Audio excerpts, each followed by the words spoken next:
What's going on, everybody? Happy November 2nd. It is officially Thanksgiving season. I'm very excited. I consider myself a professional eater. So this is a good month. This is a good month.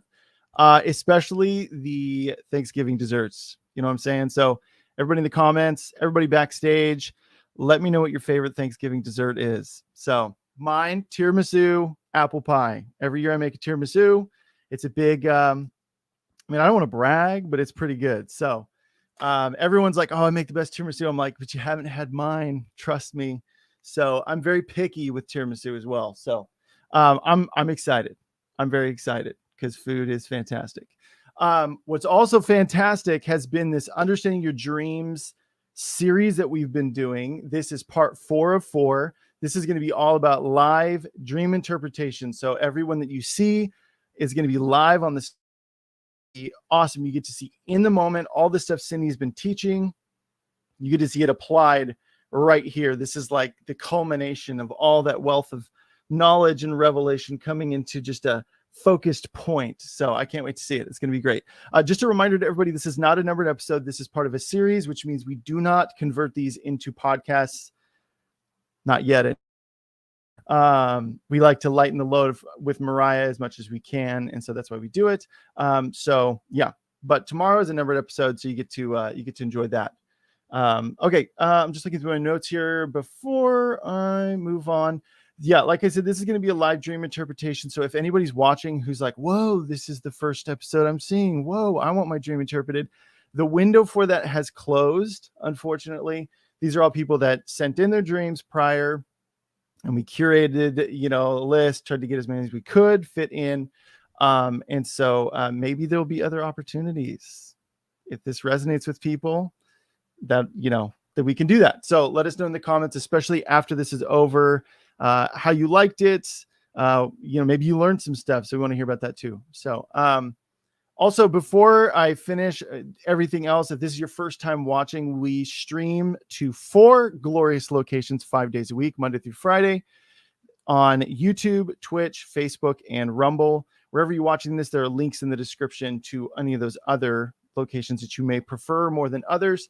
And if you're watching on Rumble or on YouTube, go ahead and hit that shiny subscribe button. And if you're watching on YouTube, hit that bell notification so you never miss a moment that we go live. And then like this video, comment in the live chat, comment in the comment section. We want to hear testimonies. We want to hear that good stuff. You guys are amazing. We've got a great community of people that watch this show. So if you ever need prayer, and especially if you're watching live, you can chime in. And the people in the live chat are amazing. And they're always quick to, I'm excited and I'm forgetting to swallow. Okay. I do that. Yeah, so you could comment in the live chat and just let people know if you need prayer. People are quick to jump on it. So also reminder, just before, we are doing this in 2 groups. There's group A, who is backstage right now. B, and I had mentioned in the email that group B will be sent. Once we start whittling down this, I will send out the email to group B. So I'll let you guys know when to check your email. And then also I did make note, and I want to hit on this again. We will do our very best to get through everyone in group B. Again, I mentioned this in the email, no promises. We don't know how long this is going to take or how involved this is going to be. So with that out of the way, for those who don't know, my guest today that's been hosting this series on dream interpretation, understanding your dreams, has had years of dream interpretation out on the streets, in porn conventions, at film festivals, at Burning Man. She's also the founder of Freedom Lounge. Let's give it up for my guest today, Cindy McGill.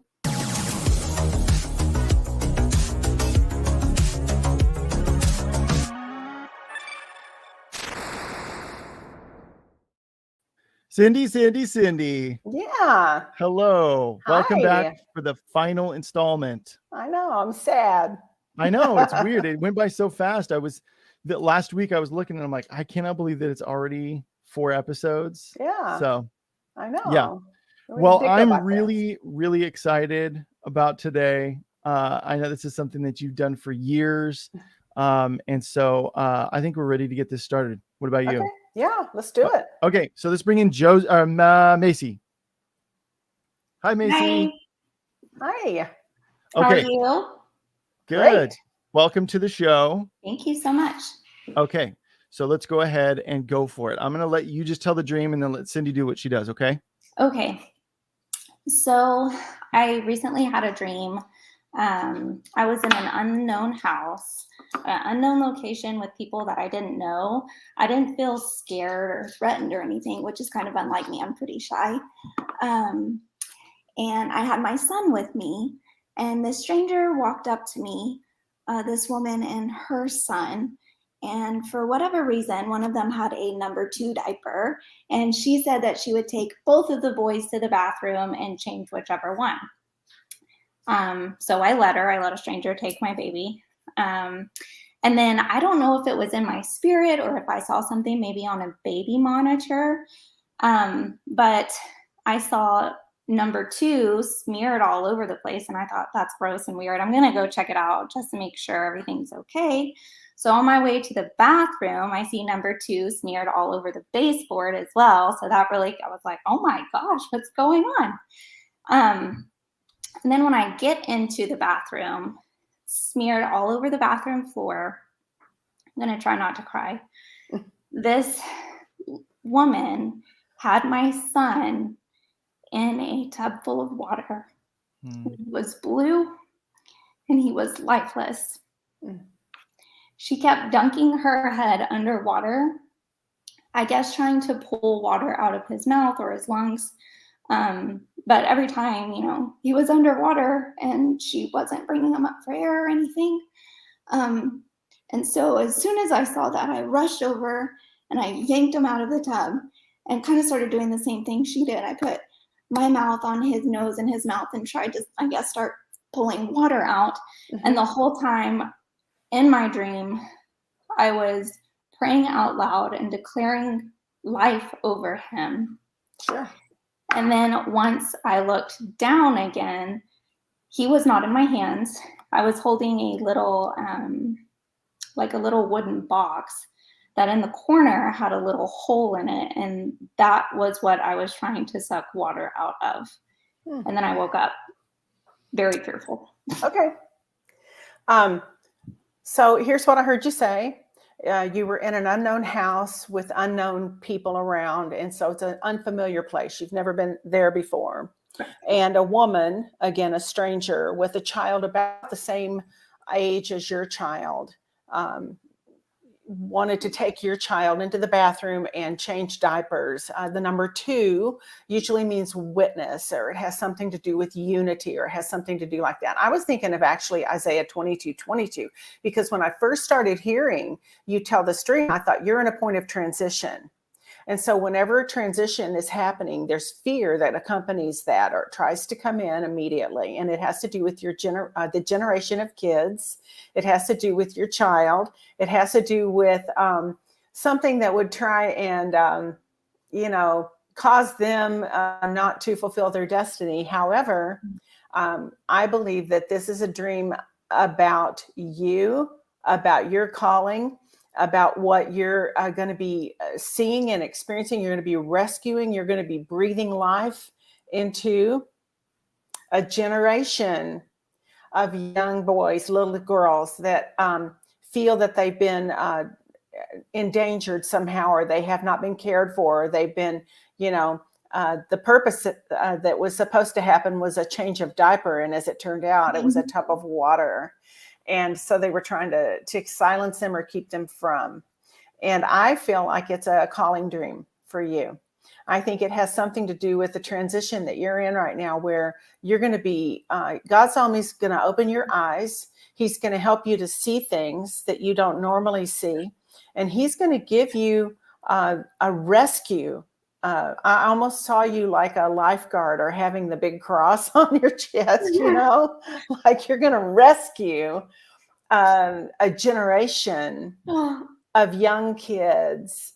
And bathrooms have to do with spiritual cleansing, or they have to do with places, where it's private and that kind of thing. And I honestly think you're going to be shown secret places or hidden places or things that are going on. And it's going to be, I think God's going to bring other people around you to assist and aid you in this call So even though it was fearful in the moment, we're living in that kind of atmosphere of, man, we don't know who to trust, or we don't even know, what's going on. But immediately when you started telling the dream, unfamiliar house, unfamiliar people, it's a whole new place. It's a place where you've never been before.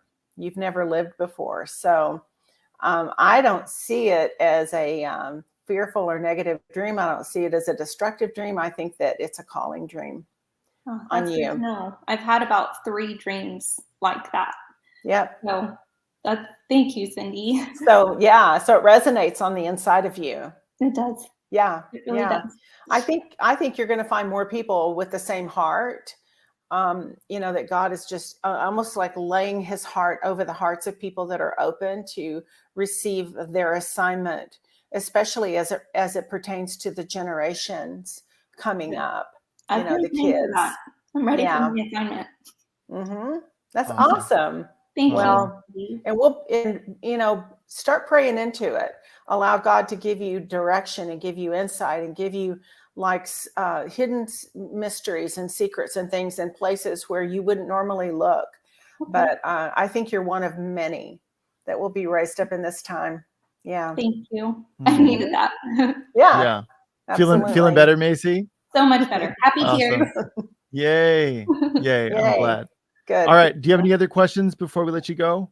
No. Just God bless you guys, and thank you for all that you do. Oh, absolutely. God bless you too. Yeah. All right. So what I'm hearing though is when it's important when somebody has a dream like hers, if you look at it on the surface is, whoa, that was really bad. And obviously it really affected her emotionally. And you're looking at that and you're going, oh my goodness. It's important to remove that and look at it obviously with discernment instead of just getting into it, like into the emotional trenches, as it were. Right. It would have been easy to do. However, the opening statement of her dream was, I was in an unfamiliar place in an unfamiliar house, which instantly I knew was transition. It has to do with someplace you've never been before. Yeah. And now she's doing something she'd never done before. And she was trying to trust, and number 2, diapers. I always think of 2 as witness, or, God has something to do with unity. It's always 2 together. Jesus sent the 2 out together. Mm-hmm. I love Troy Brewer's books on numbers that preach. Oh yeah, he's a numbers guy, right? Okay, yeah. But yeah, I think that 2. It also spoke to me a little bit about, this isn't the first time. So there's 2 of them. It's hers and someone else's. And so I thought, okay, well this is now multiplication. Mm-hmm. So now it's even growing. So that tells me that she's going to be seeing signs. She saw 2s everywhere, which made her go into the bathroom to check on this. So it was already a push, like go check, mm-hmm. go see what's going on. And when she got in there, she saw the circumstances and she began to, instead of freaking out and having a meltdown, she began to breathe life into this. It was specifically her child who was being held underwater, but I felt like it was to silence them, whatever it might have been, but she was breathing life and she was looking for things to breathe life back into these kids. And it wasn't just going to be her kid. It was going to be other children as well, like a whole generation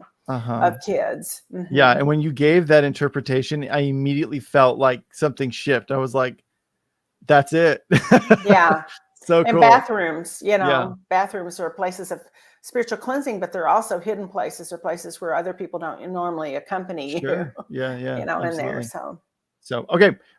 Let's bring in Jose. Did I say it right?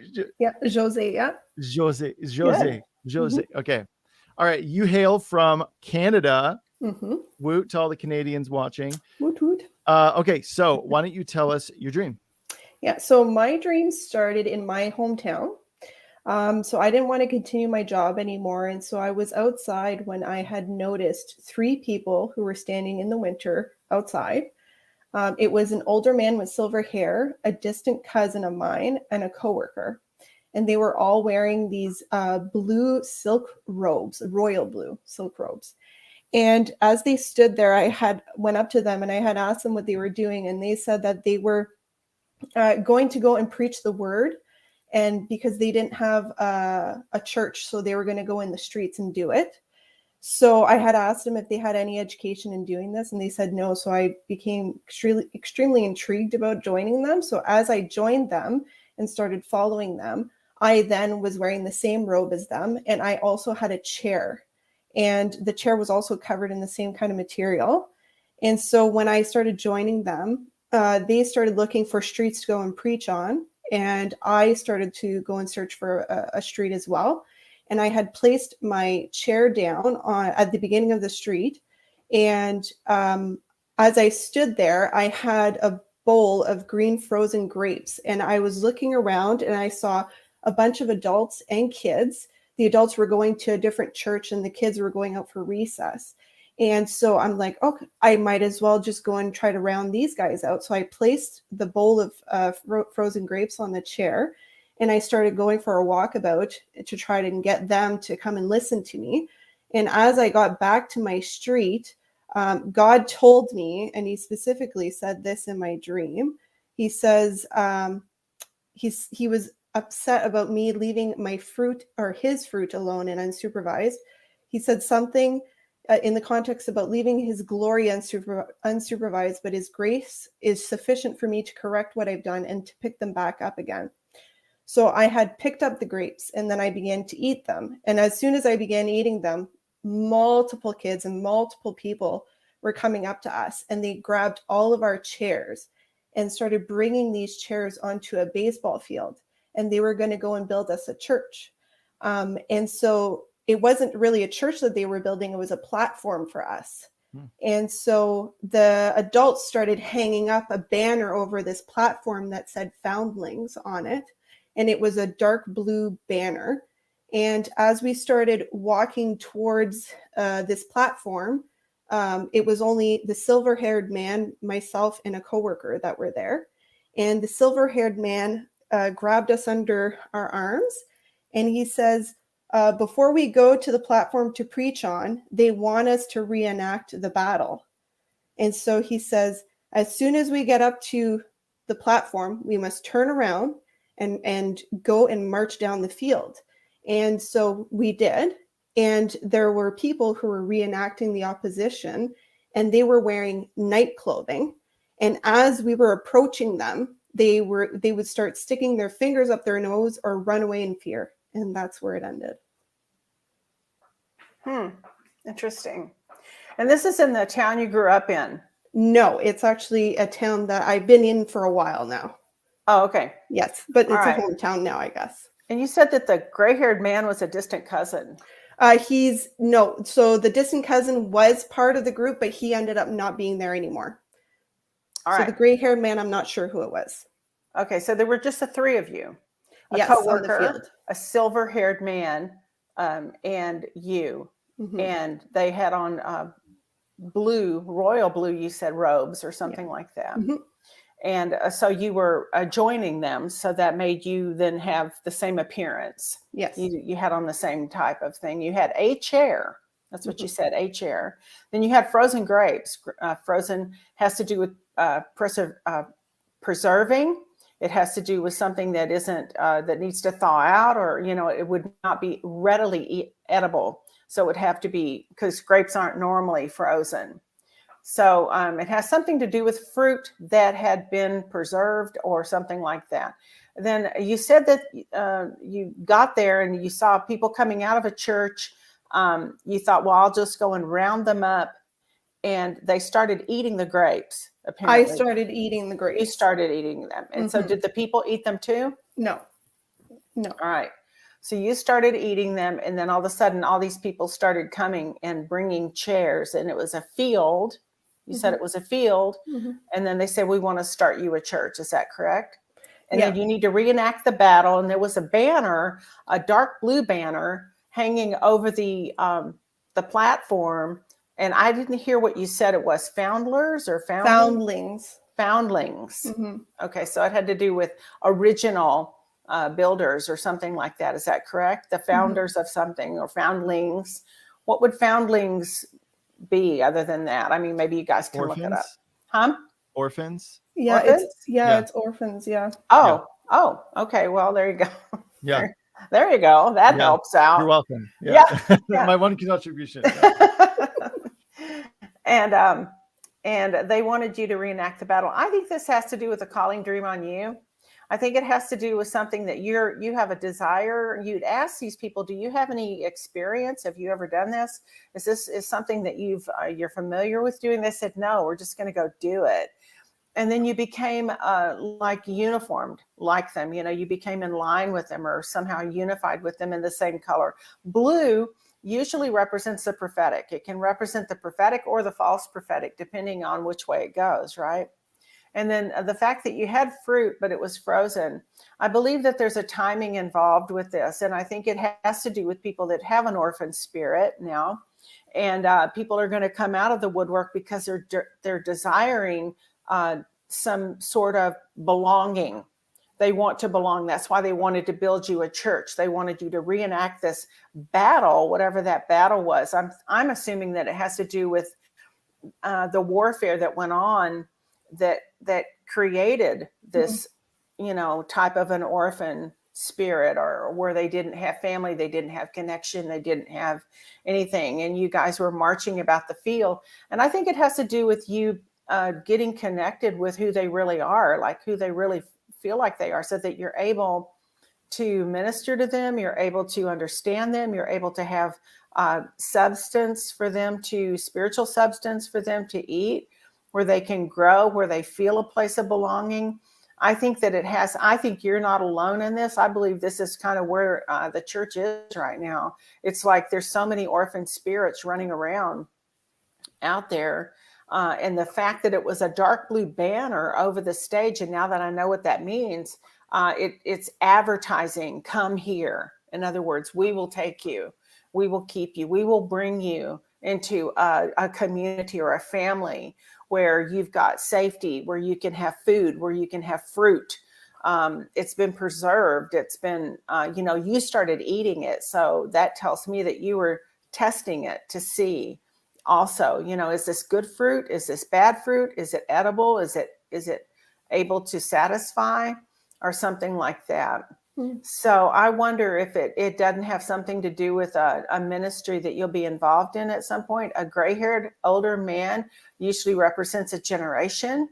It's the kind of the ancient of days, or someone who's been around a long time, or that kind of thing. But it's a whole new season. And your coworker, you said you didn't want to work in that place anymore, but your coworker was there. Yeah. So it has something to do with people that you've come alongside, or you've had relationship with, maybe even in a work setting, where you said you didn't want to necessarily work there anymore. But nevertheless, there were people that God has been connecting you with along the way, who are going to help you, and you're going to join forces, so to speak, and it'll be I'm going to go with the royal blue being more of a positive prophetic anointing that you'll be you'll be clothed in. That's what any kind of cloaks or jackets or drapes or whatever you said it was, it's like but it had the blue has a meaning in this, that it has to do with the prophetic. And so, and it was also a field. I thought that was kind of cool. Like, it's a whole field full of people, the harvest is ripe in the field. We're to be the force to the field. The church is never meant to be the field. Right. And so now you're going about, even though no one really had experience at doing this before, you went right ahead and joined up, and you took your best shot, so to speak, Yeah.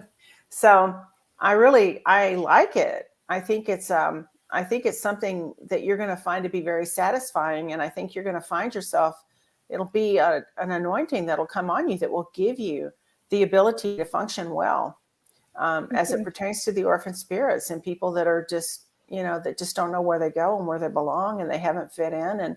And the fact that there's another part too. So I might as well go. There were people coming out of a church. Yeah. So and then people wanted to build you a church, which tells me that the one they were coming out of didn't really satisfy them. Right. It didn't give them what they needed.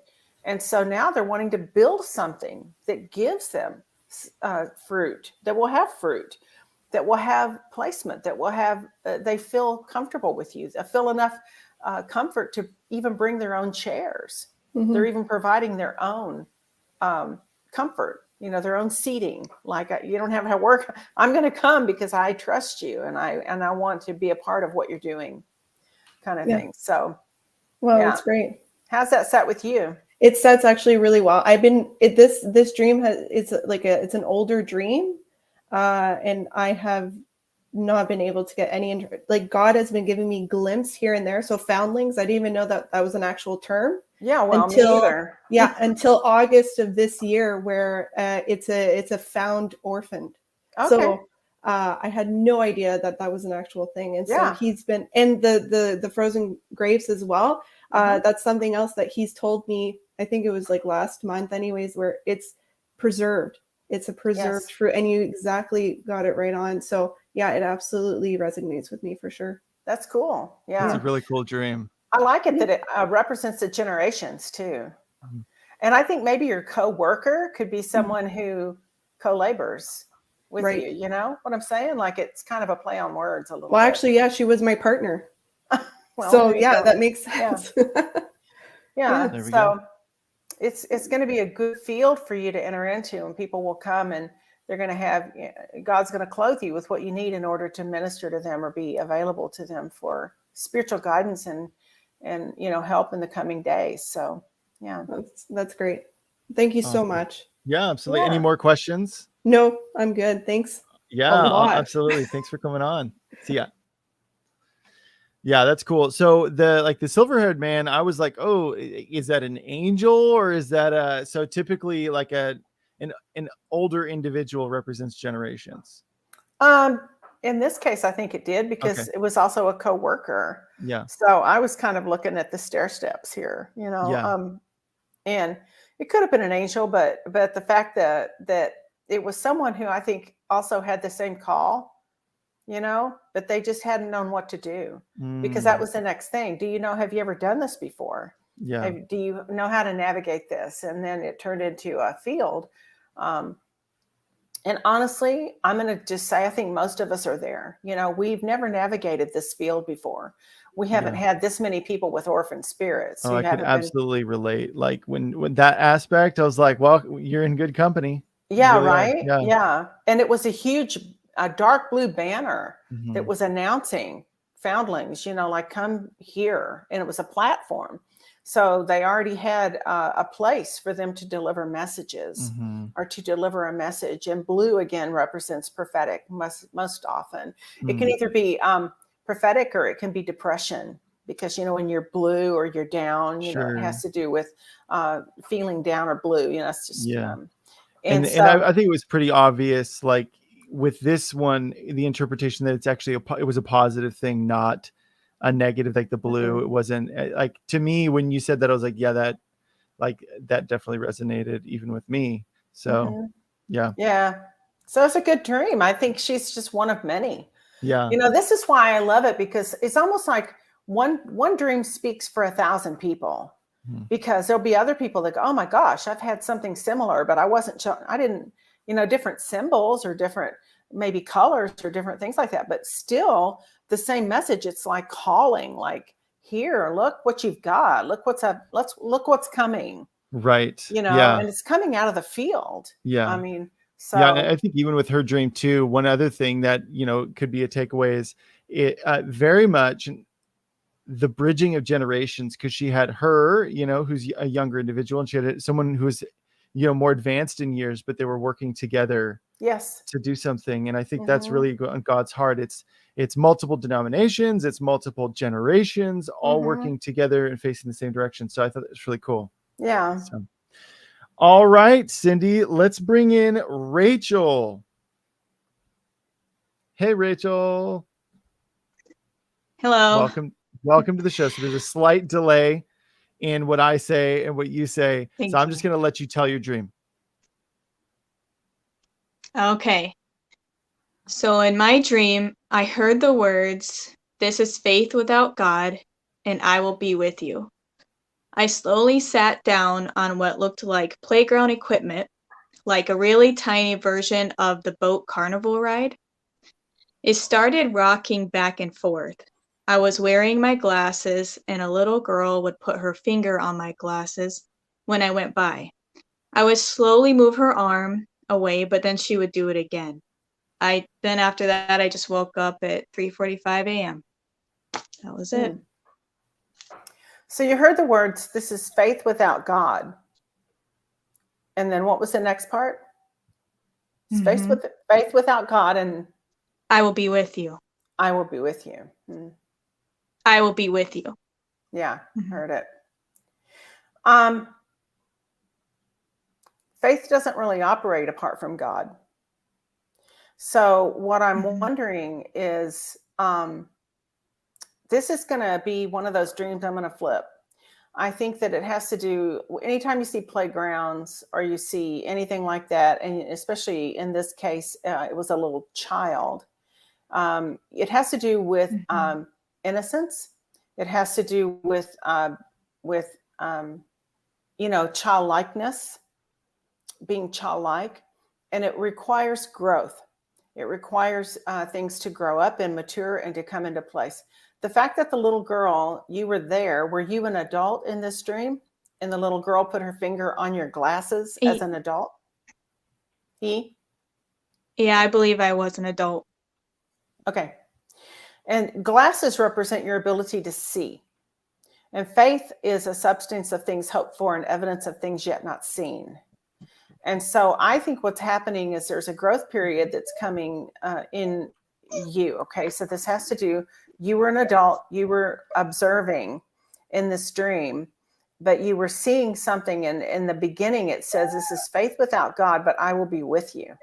And so I feel like it's a caution. I'm going to say this. Any type of assignment that you get has to be with God. I know God will be with you, even in your mistakes or even in things you try. But the thing would be to get spiritual clarity. In other words, faith won't operate apart from God. Okay. I mean, you can have faith in certain things, but if you want it to benefit, or if you want it to be good, if you want it to have a good result, if you want it to have the proper result, it has to be with God. It's in connection. That faith, is a substance. So anything that is apart from God isn't going to yield a godly return. Does that make sense? And so follow me on this. So what I think is, if it says, this is faith without God, but I will be with you, I think it has to do with a growing process in you.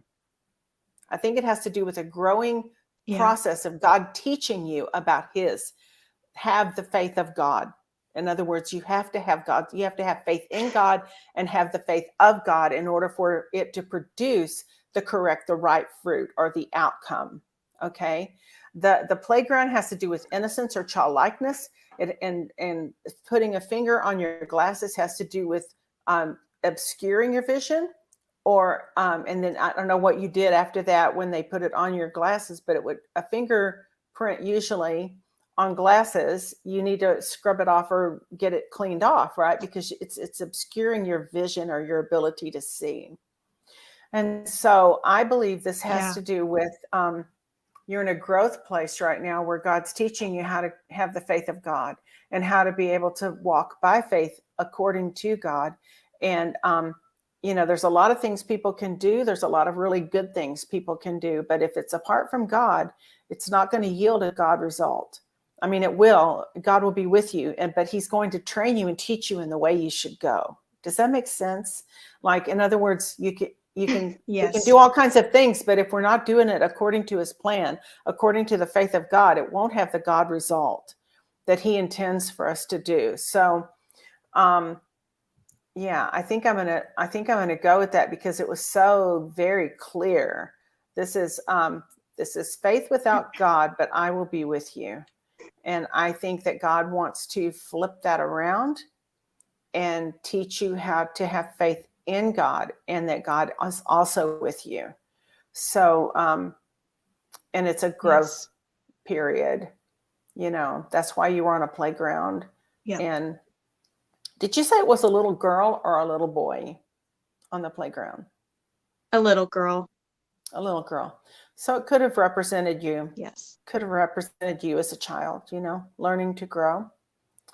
And Yeah. and let me just say this too, just to that, add to that, because there's a lot of things right now that are being offered as spiritual food and of direction and guidance and all kinds of things. And we have to be really tuned in to have the faith of God and understand that God is not only with us, he's going to be with us in trouble. He's with us to deliver us from trouble, right? He's with us all the time. He's not ever not with us.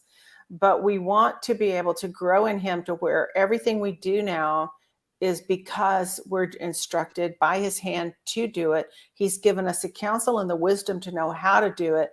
And he's growing us up in all aspects so that we can have a fruitful outcome, and it will affect, of course, the rest of the world and generations. But I wonder if it has to do with you personally in spiritual growth, which is never a bad thing. Mhm. We're all growing. We're always growing. And we're always seeing something new, right? So I don't know Right. if that's the way I interpreted that. So you can tell me what you think. Yeah, I agree. I believe it's confirmation of what I've been hearing, the faith of God. I just heard that yesterday, the faith of God, and I thought that was interesting. And you said the same thing. So Yeah, I think it's true. I'm growing spiritually. you are. And he's so with you to grow spiritually. He's with me to grow spiritually, He's with all of us right now as we're in a whole new era, a time when we've never lived in this before. We've never lived in things that happen are happening right now. So this is a very interesting time where we're having to shove a lot of things out that maybe I'll speak for myself and my generation. There's a lot of things that, they were helpful back then, but now we're in a whole new era. So we have to learn new things. Behold, I do something new. I do a new thing. And so when God's doing a new thing, we have to learn that new thing, whatever that might be. So, yeah. But you want it to have a God outcome, and you have to have the faith of God. Yeah. Yeah. Awesome. Yeah. Awesome. Yeah. Very cool. Thank you. Do you have any other questions for Cindy before you go? Nope. Nope. Thank All right. you. Well, thank you. Thank you so much, Rachel. Be blessed. All right. Okay. Let's power through. All right. I'm going to stop chit chatting as much. All right. All right. So the next person we have up is Justin, aka Polly, who's usually in the live chat. Let's bring on Justin. Polly. Hold on, you're muted. I'm muted. There we go. Welcome to the show, my good man. How we doing? You're doing well, doing well. Okay, tell us your dream. Alrighty. Well, it started off in like a split screen mode when and I was talking to my wife, and it was like the outside looking in at this point. And when I came to, and I looked down at my feet, I was holding a shovel, and then starting off, my wife's words were inaudible. And when I came to and seen I had a shovel, she asked me what it came to. Her words became audible, and she had told me, she was asking me what I was doing. And with a serious look on my face, I told her I was burying my old self. And so, in the time that she asked me that, at the end of the sentence, by the time she said, when I said I'm burying my old self, I had the hole done, and I was patting the last shovel of dirt on the hole. So from there, we proceeded with the funeral procession, and we were bowing our heads in prayer. And as mid-prayer, I looked up, and what we were saying was being written on the headstone at the time. And what it said was, here lies Justin's old self. His worldly ways are now dead, we commit him into the Father's hands. And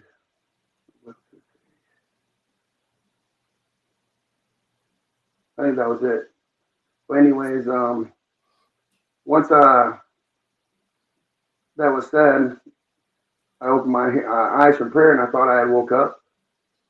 But instead, I ended up in a bright white room. And I was in all bright white. And when I looked down, there was a white stone in my hand. Then I woke up. There was what in your hand? A white stone. A white stone. Yeah. Yeah. Well, heck, there's nothing bad about that dream. No. Well, I mean, I think it's according to Revelation 2:7. It's saying whoever has ears, let them hear. Yeah. You're a new man. Yeah, but it was the seriousness of the dream and how serious I was when I said I was burying myself. Like, it was like there was an urgency in it. Mm-hmm. And there's been a lot of, I mean, obviously a lot of words given about identity and so on and so forth. Yep. And the urgency of the altar call being so great right now, like you feel it in the air. You feel the presence that, the prodigals are returning home. And this altar call is just massive right now. Yeah. And when I seen that and woke up, it was stunning. I think it's a really great dream. It has to do with personal discipleship. It has to do with you taking care of business. That was a song that started going through my head, taking care of business. And I went, you're burying your old self, like you're turning from your old ways. Right. And your wife recognized, she was like a witness to what was going on, that you're turning around. You're like, all these old things that you used to do. It says that sin for a season is fun, but there comes a time when sin isn't fun anymore. And I think right now that's where people are. It's like they're realizing, and all the stuff I thought, and all the jokes about, I'll just see you in hell and all that kind of stuff. Well, they're realizing, because of the truth of God that's being poured out right now on the earth, where people are realizing, my gosh, this isn't a funny joke. Never before. You actually feel it in the air. Yeah. You get the clouds of his glory in the air, and it's something awesome. Like I was saying, Revelation 2:17, that's what they had me reference to, because I prayed into it and whatnot. Sure. Last year's verse here's what the Spirit says to the churches. To the one who is victorious, I will give some of the hidden manna. I will also give that person a white stone with a new name written on it. Well, there you go. To the one who receives it. You got to love that. So you're right on track. You're right on track with everything that God's doing. As you're becoming a new man for the right season, for this season that you're living in. Always think about that. Why are we here right now? Why weren't we born in like the 20s or something? Mm-hmm. We're here right now because we're here for biblical times. For such a time as this, right? Yeah. And so, absolutely. Yeah, and you're taking care of your old junk and all the stuff, and there's even a headstone to demonstrate it, like to go, this is not coming back. And I just think you're in a great place of spiritual growth, where you're going to be, where God's going to take all the stuff. Remember, whatever Satan means for evil, God will turn it for good. And so a lot of times people, especially, let's say prodigals and kids, teenagers and stuff, they're always out making their testimony, right? That's what they're doing when they're testimonies are nothing. My kid's making their testimony, because what happens is God gets a hold of them, and then the very thing that they were being trapped by is what they have authority over. So all the stuff, that you might have done or whatever happened, your life, whatever you bury and you take care of, God gives you authority over that. And now you can talk to other people that are going through the same similar stuff, and you'll have authority to break that assignment off of them and give them truth. And so nothing's ever wasted with God. So, I was baptized at 19, and my wife, her family, she is, her mom is one of 19 kids. So my wife has over, and they're all, powerful women of God, like 3 sets of twins. all sorts of things. And I was prophesied over after I got baptized. You know, so I was going to lead a lot of people to God. Multitudes is what I was told. Right. And this isn't the first time that I've had dreams. But the Lord does speak to me other ways. And it's all about recognizing, you know, the Father's voice and what, you know, letting Him reveal His heart to you and just meditating on His word. That's right. And praying into those things. Okay. And, you know, Well, thanks for sharing your dream. It was really great. Yeah. I mean, and thanks for taking care of yourself and doing what you know is right to do and bearing your old man, you know. Yep. The body of Christ needs you, Paulie. So yeah. So all right, man. Well, thank you for all your support and encouragement and all that good stuff in the live chat. And I'll see you in the live chat. Thanks a lot, Jeff. All right, thanks, man. Be blessed. Okay, before we get started, I split group B into two because I realized that we can only fit 10 people backstage and it would have maxed out. So I'm sending it to Jessica, Sheila, Brooke, and Joelle. So like any second now, you're going to see the link in your inbox. If you don't see it in your inbox, check your junk mail. Sometimes it just happens. So our emails get sent there. So, all right. So the next person that we're going to bring on is Vicky. Hi, Vicky. Hello. Hey. Hi. Okay. So tell us your dream. Okay, I'm going to read it just like I sent it to you. Yeah. If you can tell it, kind of tell it with life in it, you know, so that we're not just hearing you read because that's boring and people will zone out. So I actually like to tell people, if you can remember what you dreamed and you can tell it to me just as if you're having that dream or you're explaining it the first time or writing it down for the first time, that's the best way to tell it. That way it has life components in it that we can pick up. So.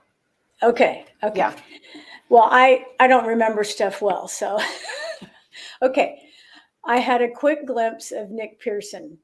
I was driving my Altima on Green Ridge Road at night. As I topped a hill, I saw the descent and it took my breath away as if I was on a roller coaster. I very briefly felt frightened, but I told myself, you can do this. The road was lit and the scene in front of me looked like a video game as we were going down the hill. I knew now that Trent was with me and he was texting on his phone and said, I just can't take any more of Jeff, one of my brothers. I then saw at the bottom of the hill a mild car crash. A car door was in the road. When I got to the crash, I pulled over and my right front tire dropped off the asphalt road. I was out of the car thinking the boys could lift it back onto the road, and I was a bit bothered that they, Jeff, who was now there, and Trent were not concerned. I then saw my car dropping deeper into the ditch. I then saw just the top of my car, and I thought, it'll break up when they pull it out. No, they'll know what to do. And that was it. So who's Trent? My soon-to-be ex-husband. See, that's helpful. All right. So you're going downhill. What's McPherson? Nick Pearson is Pearson. Nick Pearson is an ex-boyfriend of my daughter that I haven't even thought of for a long time. Okay, so this all has to do with things that are getting ready to end or have ended in terms of relationships. And it's going downhill, is that correct? And so you're in your car. I'm assuming you have that kind of car. What kind is it again? It was a Nissan Altima, and I loved that car. I do not have it anymore.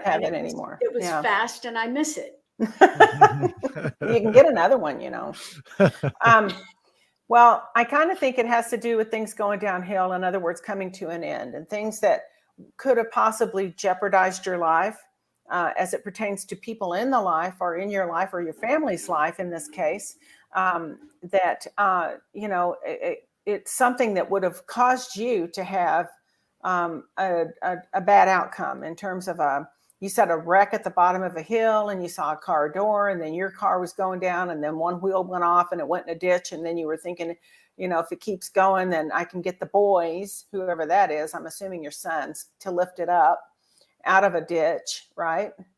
Well, Is I that- was thinking of my husband and my brother that was there with me. Oh, If they okay. could lift it out, I don't, that's silly, but Okay. my The husband brother, that you're divorcing? he left. Well, okay. That's a good thing. Well, then here's the deal. Here's what I think this is. I think this is about you. I think this is about your life, and I think it's about you getting ready to have a brand new journey. There's going to be a new vehicle for you. There's going to be something that you've never driven before. You're also going to be moving into a time where things are not going to be downhill. They're not going to be dangerous for you. They're not going to be a place where you're not going to be able to control or navigate your circumstances. I think that you're going to have wisdom from what you have learned in the past and what has gone on in your family, but things are going to now begin to move into a really smooth place for you where you're going to gain access of wisdom, of understanding, of navigation, learning how to navigate your own life. And I believe that old things are passed away. You said you don't own that car anymore. You don't have that car anymore. And I think it almost sounds like an ultimatum. I know that it's a play on words, but it's kind of like this is not going to be your portion anymore. You're not going to be subject to all of these circumstances. I believe there's a lot of training going on right now in you. I believe that you're going to be I believe that you're going to begin to see some things. God's going to reveal to you some things that you've never seen and you haven't understood before. I believe God's taking you on a whole new path and a whole new journey. And I'm almost like prophesying this to you because I see the road ahead for you. It looks like crash and burn and this and that and ditch and whatever else. And I don't think that's your portion. I don't think that's your future. I don't think that's what God has in plans for you.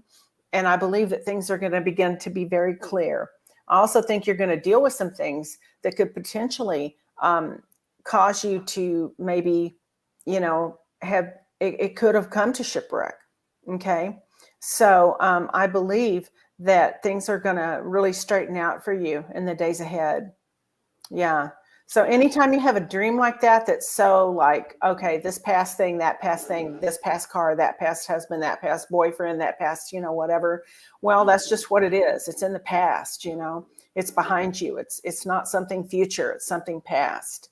So, and I believe that you're going to see some things begin to straighten out for you. And some of these shipwrecks and car wrecks and doors off and things aren't going to be, available to you anymore, right? Okay. That makes sense? It does. Yeah. Thank you. Yeah, you're welcome. Yeah. Thank you so much. Yeah, God bless you guys. You have any more questions, Vicky? No.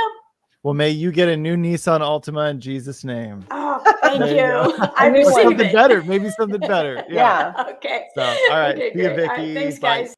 Yep. All right. Okay. So the next person we have is Mike. Okay. Hey guys, how you doing? Good. Hey, Welcome to the good. show, man. Thank you. This dream actually happened on the morning of my 12th anniversary of arriving in Texas. And I don't know if that's significant or not, but in the dream, I was in my grandparents' backyard in Illinois and I was facing the house. Then all of a sudden I was very startled by loud peal of thunder from behind me. And I shrunk back and I turned around and I noticed it wasn't actually thunder. It was there were trees that were along the power lines, and they had the tops of the trees were cut off, and they started to cascade, and the sound was actually coming from the trunks breaking, and they were pushing the power lines down further and further and further as these trees cascaded down onto the power line until they were just inches off. So I turned around and I yelled into my family in the house to tell them to get ready. The power's getting ready to go out. And then I grabbed a large container. It was like a cup kind of a container, and I held it up to the power meter, and it filled up with ice water, and the ice in it was like Sonic ice. It was just my favorite ice. It's really good, refreshing ice. Everybody loves Sonic ice if you've had it. And and then I felt relieved that I was able to get the ice water before the power went out. And then I woke up, and in the dream, actually the power didn't go out in the dream yet. I woke up before that occurred. That was a dream. Okay. When you were facing your grandmother's house in the backyard, were you the age you are now, or were you the age you were when you were young? Now is the age that I am right now. Okay. Well, it probably has something to do with, you said sonic water, and there was some kind of clap of the lightning or thunder or something that caused the trees to begin to buckle and crumble down. And again, I think it has to do with something of your childhood. I think it has something to do with things there might have been some disruption of power. Okay. In when you were facing the back of your grandmother's house, okay, when you were younger. But you said you had it on the 12th anniversary of the day that you moved to Texas. So that just tells me that there's some things that that will still be available to you that were, you said sonic ice. I'm assuming it's like a snow cone or something like that, right? Or what is it? It's just a real, like, kind of like a snow-like ice chunks. Yeah.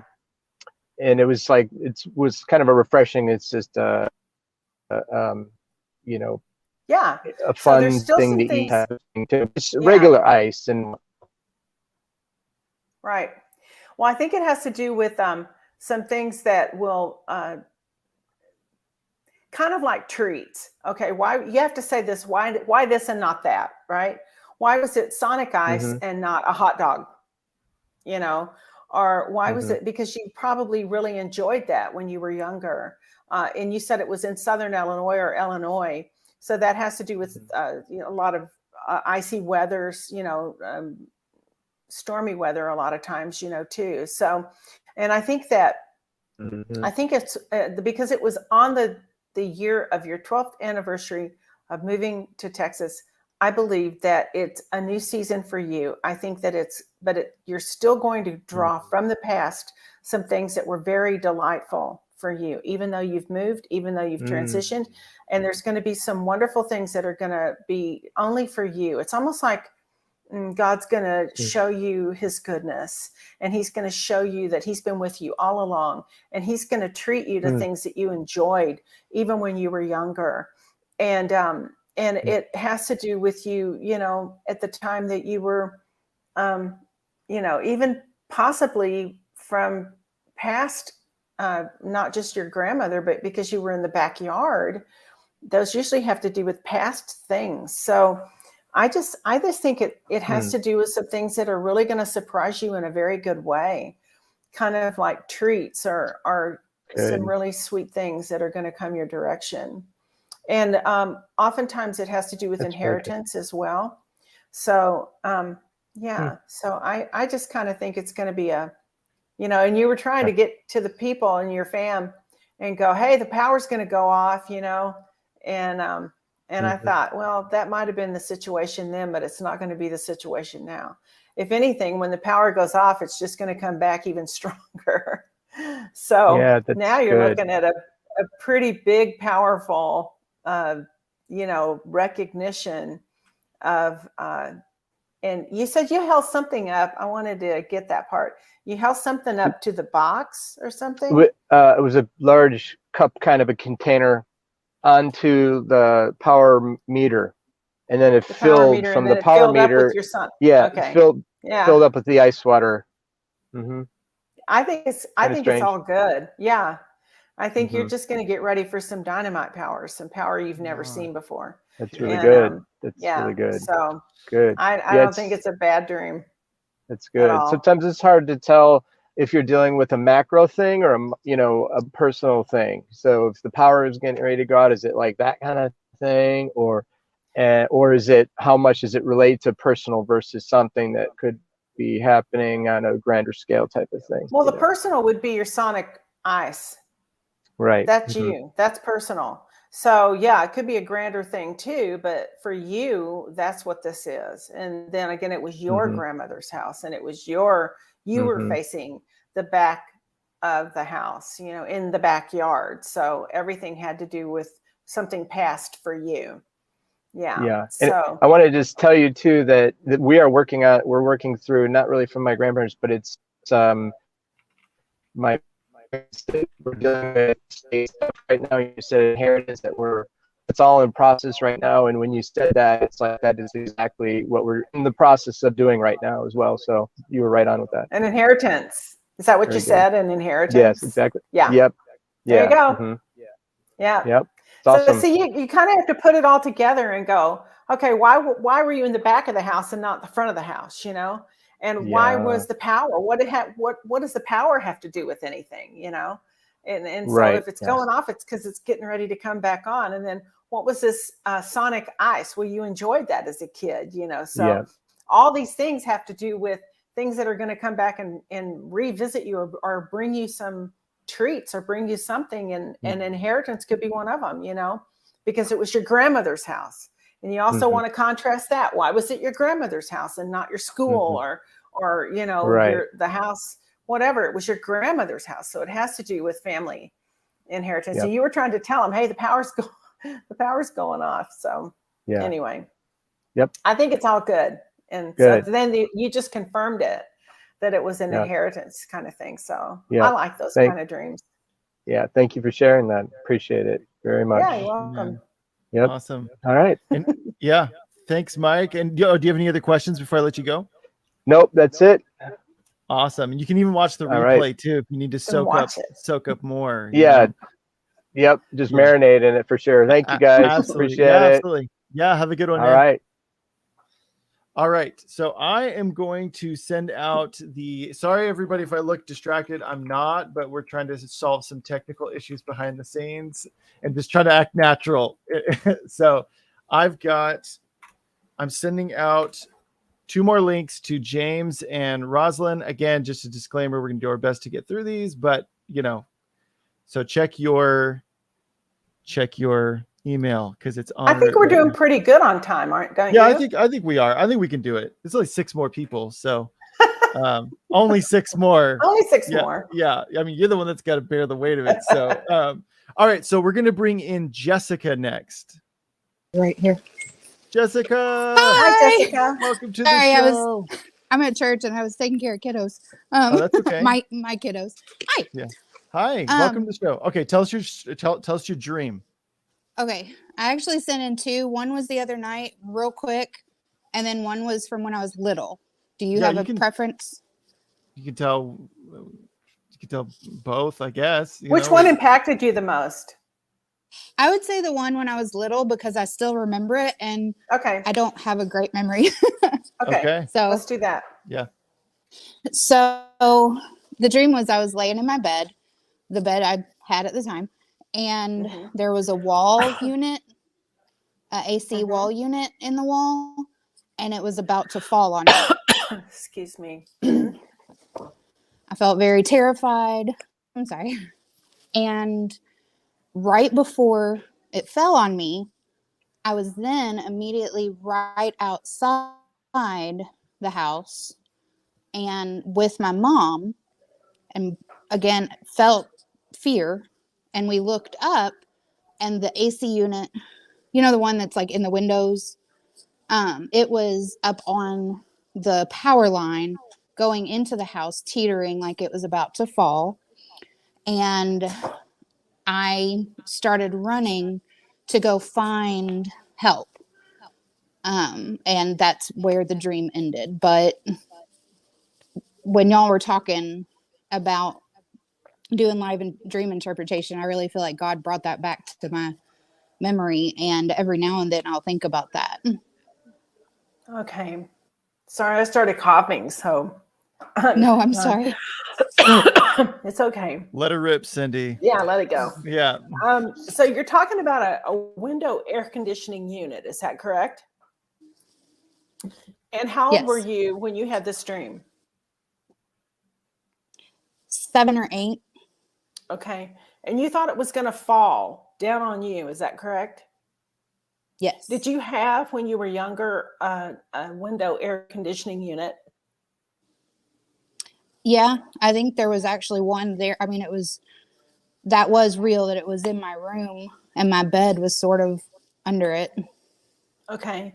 And so it was disturbing enough that you remembered it all these years later.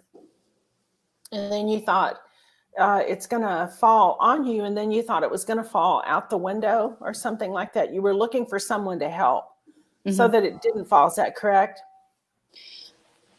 Well,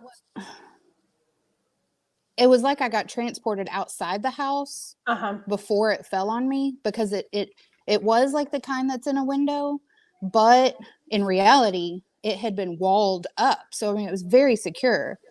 But in the dream, once I went outside, it's like I was transported outside. It was up on the power line, about to fall again. And that really confused me, even in the dream.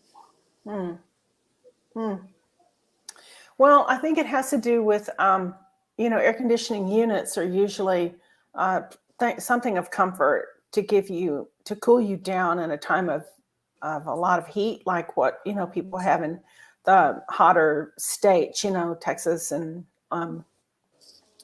so because you thought it was, and you were young, 7 or 8 years old when you had this dream, and you saw it, and then you were transported out and it was on a power line. So I think it had to do with something to try and distract you, or to get your attention, or to make you think, things that I felt were secure, things that I thought were bringing me comfort, are possibly now going to be a danger for me. And so that is a concern, because it's on power lines, and power lines can break and they can snap, and it could affect other people as well. And so I think that it kind of has to do with, you taking, being assured that God has your every step, so that the very things that you thought were meant for, your comfort or your safety, they're not going to be compromised in a way that would harm you or harm other people.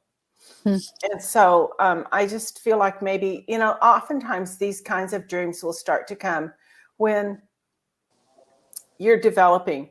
I know that there's spiritual growth plates in every one of us. One is about when we're 3 or 4. Another one is when we're 6 or 7.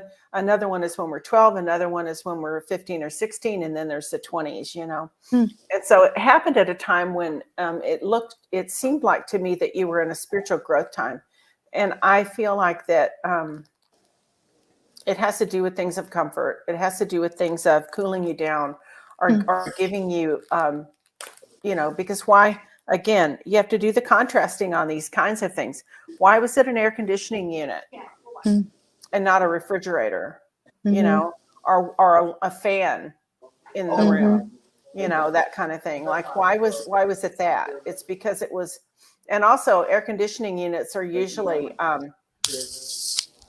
they're usually attached to windows, which represent vision.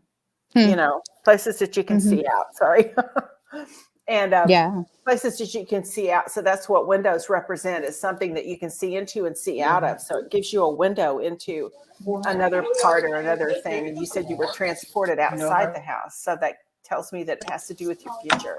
Yeah. And so, it's kind of a weird dream, but nevertheless, it has something to do with comfort. It has to do with, a time in your life when you were growing and you were realizing, the things that are meant to bring me comfort are not going to be a danger to me or to other people. That makes sense, because I do believe it was soon after my grandfather died. And I wasn't really close to him, because they were actually missionaries in Kenya for my whole life. Yeah. But he always was like a spiritual giant to me. And so you saying that makes a lot of sense to me. Okay. Well, yeah. There you go. Yeah. I think my screen is frozen. Is yours frozen? No, I can hear you. That's nice. I'm just frozen myself. I'm trying to think what to do here. Well, what we'll do is we'll finish up with Jessica, and then right before we get to the next person, I'll have you exit out and come back in. That usually fixes it. Okay. So, all right. Yeah. Sounds good. All right. So that makes sense to you then. Okay, good. Awesome. Thank you. Right. Yeah. Yeah. Yeah. Have a good one, Jessica. Thanks for coming on. Thank you. Yeah. Bye. Okay. Cindy, Okay. I'm going to kick you from the studio, and then I'll see you in a sec. Bye-bye. So this is really cool, you guys. Let me know in the comments. I mean, this is something that I would love to do more of in the future. So if this is something that you guys are really enjoying, let us know in the comments in the live chat, but also in the comments if you're not watching live. But yeah, I just think it's so cool to see these things in practice, and that it's not a one size fits all. I think we can have this tendency to go, okay, this means this, and be very black and white, but it can be very nuanced, like the dream earlier with even the color blue and what that represents. And that's just something that's super, super cool. So, and I just love seeing these dreams too, where people come on and sometimes they can be very burdened, but Cindy's like, oh, I know what this means, and you can see their countenance shift as she's giving a message of hope. And I feel like that is sometimes the way that the enemy can kind of creep in with a dream and make us think it's something different than what it really is. Especially when it pertains to something like our future and our purpose and calling and something that God is having us do. The enemy can creep in and he can kind of steer it in the wrong direction too. So I'm also just going to keep talking. I have the gift of gab, so I can just keep going while I'm waiting for Cindy to come back. But I'm really excited. Really, I've been like super excited about this all day. Like I said, this is something I've been sitting on for a while. And we have Steve Schultz to thank, everybody, because he ultimately approved this. And it was Cindy, and he has like huge respect for Cindy. They've been longtime friends. And so as she was pitching, coming on and doing a teaching series, she said, on the last episode, I want to do dream interpretation. And Cindy is rebooting her computer. So I'm just going to keep going. And we were, I was just waiting for the right time to present it to Steve. And Cindy said that. And I was like, that's our silver bullet, you guys. We got this. And so we went to Steve, and he was like, absolutely. Oh, this will be great for Cindy. Oh, this is perfect. And I was like, yes, right. So yeah, it's a lot of fun. So yeah, definitely learning a lot. And Michael B, how do you call in? Unfortunately, we don't have anything like that set up yet. We are exploring options if this is something we do in the future. But yeah, these were all pre-submitted. I think last week or last 2 weeks or so, however long it was, I talked about you'd write in, you send a dream in. So unfortunately we can't bring anyone else on. We've only got a couple more people for the rest of the episode. So, but yeah. Yes, I agree, Linda. Such loving, hopeful interpretations. Thank you, Cindy and Jeff. Mostly thank you, Cindy, but I appreciate it. You're welcome. So, yeah. But it's also cool to see a couple of faces, other than just a name in the live chat, seeing faces. So this is really great. Now's the part where I show you guys my dance routine that I've been working on. Yeah, I'm kidding. I'm only kidding. And I'm not going to dance. Everyone's like, finally, the TikTok dance. Finally. So yeah, no. I think too, with something like this, I think we all have, especially as discerning individuals and as you grow in the Lord, I think that, I don't know if anybody else has experienced this, but while you're listening to the dream, you can be like, oh, I actually think I know what that means. And then Cindy has said some stuff and I'm like, bingo, Cindy McGill, here she is. I'm here with a green screen. You moved. I didn't. I don't know what happened. It just, my computer just restarted itself. Oh, okay. Well, you're here back. I'm here and I like green. Living color. Okay. I mean, do you want your old? It's fine. I can. Okay. Okay. Yeah. I was just about to dance, and so you saved me from doing anything. I'm kidding. Oh, no. Kidding. Yeah. Oh no. Okay, so our next person is Sheila. I believe it's Sheila. Sheila, did I say that right? You did. Woo! Welcome to the show. I'm Sheila. Hi. Yeah. I'm waiting for the TikTok dance, so I'm going to just sit and don't wait. you dare, Sheila. Don't join them. No, I am getting an echo. Is there anything I can do about that? Or You're getting an echo. What we could do is just have you leave and then come back. That'll probably Okay. so what we'll do is we'll just kick you out of the studio Or- and just click the link back. Hey, Sheila, do you actually have the live stream going on YouTube or another platform? let's see. Okay, somebody's asking me a question. A live stream? I don't think so. Is it my open on computer another somewhere? window, like on your computer? I don't know. Let's just go with it. Okay. Well, what we'll do, Sheila, is we'll kick you from the studio and then come back in. Or someone's helping her. This is real time, everybody. Everybody. Yeah. Go back to this one here. Quickly. Okay. There you Testing. Okay. You So get can it? you hear me? Yeah. We did it. Woo, My way to tech go. husband. Yay. Way to go, Thank you, Jesus. husband. Yeah. Okay. So All right. Sorry welcome about to the that. show. Welcome to the show, Sheila. Glad to have you. Thank you so much. It's so good to be here. So I'm going to get started because I've already taken up a little bit more than No, my it's okay. time. Go for it. Anyway, so and so good to be with you guys, by the way. So my dream, and I want to tell Cindy because I've watched all the episodes, all the other 3. In my original video that I sent in about this dream, I did not say which hand because my dream has a hand in it. And Cindy, I think you alluded to the right hand has a meaning and the left hand has a meaning. I'm pretty sure it was you. Okay. So anyway, here's my dream. So the dream included myself and 3 other people, a couple that I know. His name is Dean, hers is Suzanne, and then a man that I did not recognize. We were sitting in a semicircle with an open end. So there was just the 4 of us creating a semicircle. We were in folding chairs.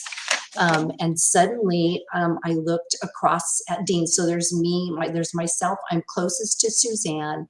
Dean is next. And then across from me, the man that I did not recognize. All of a sudden I looked over at Dean, his right hand, he hangs it down from the folding chair. His hand is now hanging down toward the floor. And from his palm begins to flow the most vivid rainbow. I mean, you could only get it in your dreams or if you go in an encounter in heaven. I mean, it was so vivid and it was literally flowing. It began to go from his hand onto the floor. And when I saw it, I'm like, oh, I want that. I perceived it as like some form of a spiritual blessing. And so since I'm next to Suzanne, I literally scooted and stretched my tippy toes to get them closer to her because she was closer to Dean. I knew as that rainbow flowed across the floor, it was going to come toward me. As soon as I could get in it, I wanted in it. So I'm literally like stretching my toes to get into that rainbow. Let me see. And have it get on me. And just the last thing I wrote was, I desired that blessing, whatever it was. And that was the end of it. Well, that's a cool dream. Yeah. First off, you're with people that you know and one that you don't. So that has to do probably with an angelic thing. This seems like a spiritual dream to me. Faith, usually left hands is what you're born for. Right hands are what you have faith for. So there's something to do with unity. There's something to do with agreement. There's something to do with people that you're coming into agreement with, and the covenant promises are flowing out of Dean's hand, his right hand, what you've got faith for. And they're going to, it's going to be a supernatural experience that will, I think, to recover all. It's almost like there's going to be these promises that God has made promises to all of you. That's what the rainbow represents, is a covenant promise. All right. And so it has to do with something that's going to be coming that you're all going to experience. You know, you were stretching, you said, your toes out to try and get into the rainbow, right? Into that. Right. But I believe it's going to fall on all of you, but it does have to do with your agreement. It has to do with the angelic presence or something from God that's in the room. And so you're going to be able to access it as well. It's going to fall on all of you. But right hands typically are what you have faith for. Okay. And that's strictly from John Paul Jackson. I have will no take idea it. If he either, said it, right? I want it. Yeah. And so it was Right.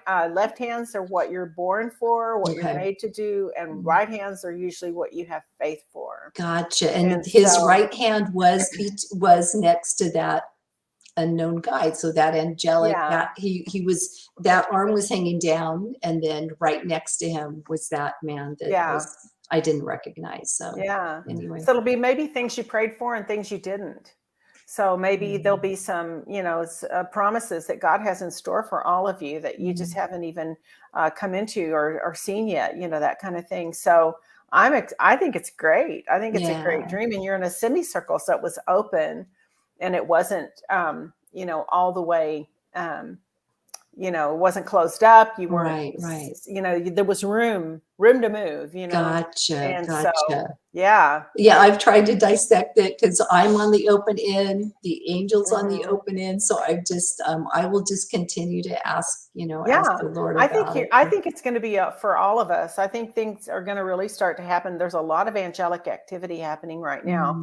We know that dreams are going to be a major player in the days to come, and so are angels and activity from heaven. Yeah. So to accompany the move of God and to give us demonstrations, actually unusual manifestations of his power and his presence.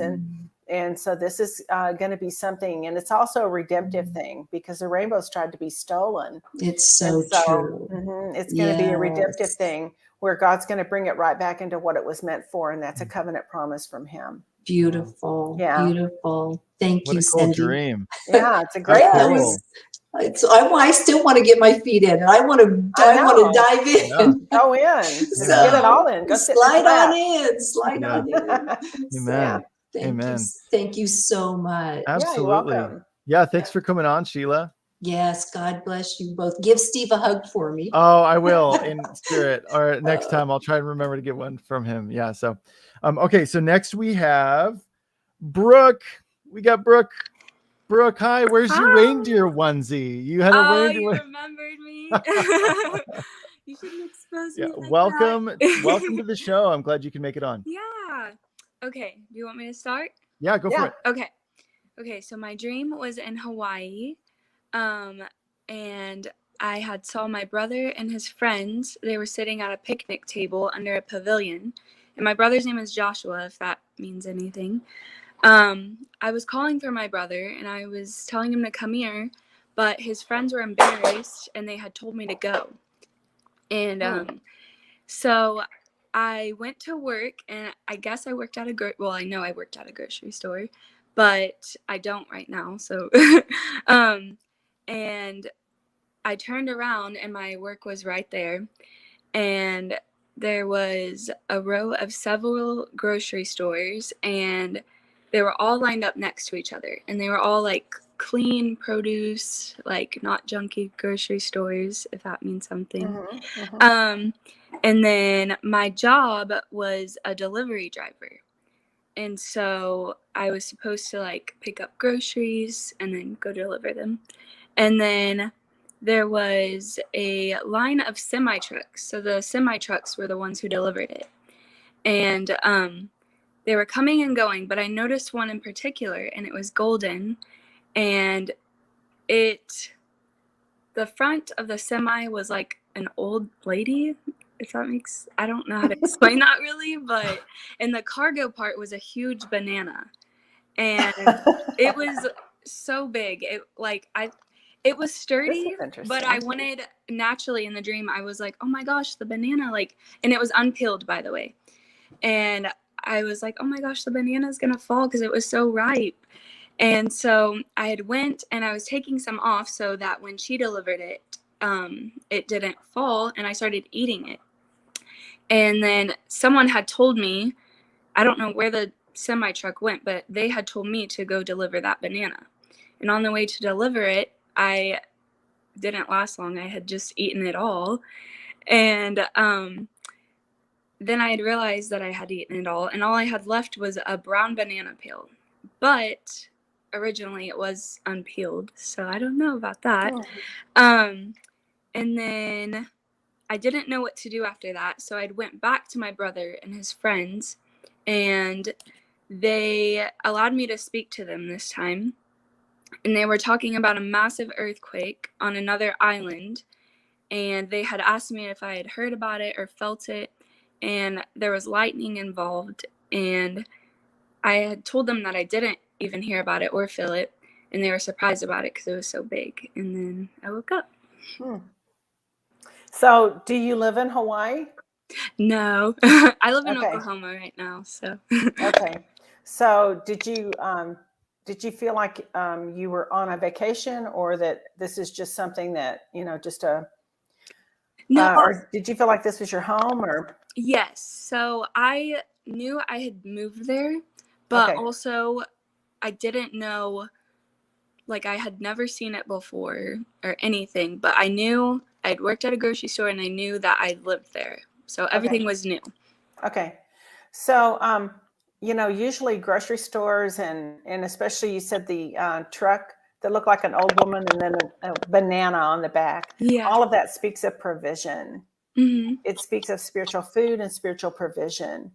And I looked up the name Joshua, and it means God is deliverance, or, the deliverer. And so I believe that, you were calling for him simply because this is where God's going to meet you. It's a tropical place. It's a place of refreshing. It's a place of that you don't normally live, but you were there, and things were happening, earthquakes, different things. You didn't feel them. You didn't see it, but God's showing you that regardless of where you might be on vacation, or whether it's a place of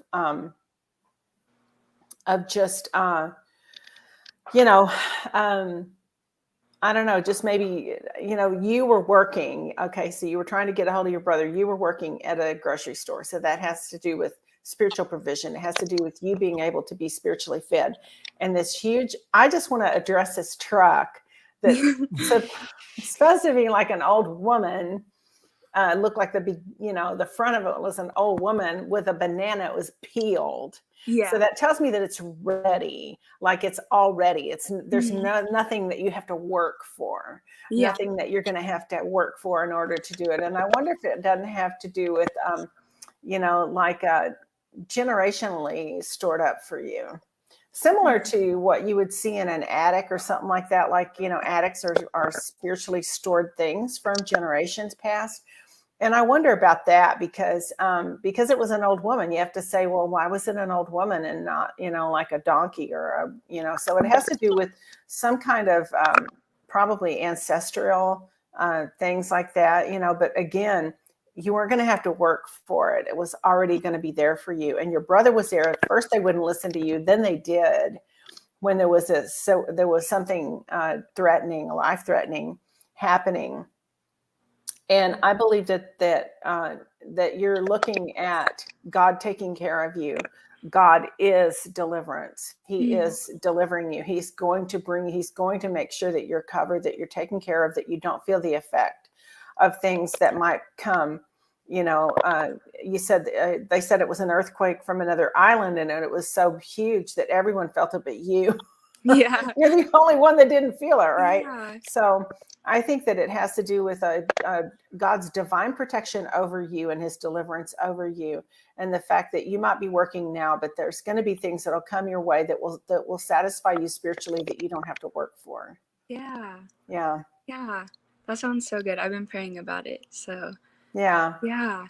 I kind of think it's cool. It was an old woman. I was trying to visualize it. I'm trying to put that in my mind. Was it like the head or was it? Yeah, like, right.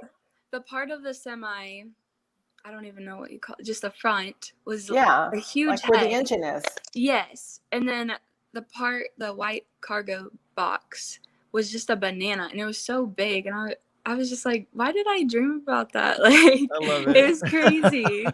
Well, anytime you have a dream about a semi or anything like that, again, it has to do with spiritual provision. It has to do with something coming your way. It's large and it's more than enough. So you don't have to use it for just yourself. You can use it and feed other people as well. Yeah. But I like the fact that it was unpeeled because that tells me it was ready. Yes. You weren't going to have to do anything to make it ready for people to eat. And I think also the fact that your brother didn't listen to you in the first place and then he did later, I think it has to do with something that you've been given, that God's going to open their ears to hear something from you when it's time.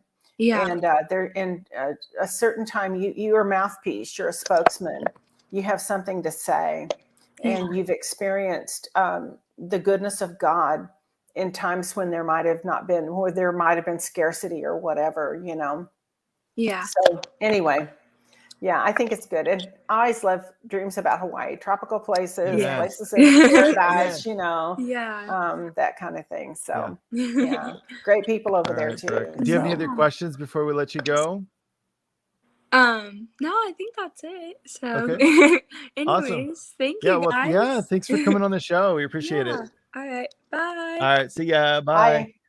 Someone, I just got a message from someone who literally, as you were interpreting her dream. Yeah, right there. Wow, Cindy, you just interpreted one of my dreams. So it's really cool. Like you were talking about earlier, how sometimes one interpretation can also bring clarity to someone else's dream as well. Right. So cool. Yeah. So, okay, we only have 3 more people, Cindy. Okay. Let's do it. We've got Joelle. I think that's easy. Joelle, did I get it right? Yes, you did. I can read. That's what I'm talking about. Welcome to the show. Thank you. It's so good to be here. Yeah. Okay. Tell us your dream. Yes. This is not a recent dream, but it did not happen as a child. I was an adult when it took place. Okay. And in the dream, my sister and I were going, we were in this cabin in the woods. We were going on a vacation. And we're in this cabin and we look over, and against the wall, there's a dresser, you know, one of those old types that are up on legs. And we see that there's something underneath the dresser. And we go over to look, and my sister bends over, and there's this giant snake coiled up under the dresser that lashes out at her face, and its fangs pierce the top and bottom of her face and kill her. And I pick up an axe that is in the corner, and in anger, I hack the snake to bits for killing my sister.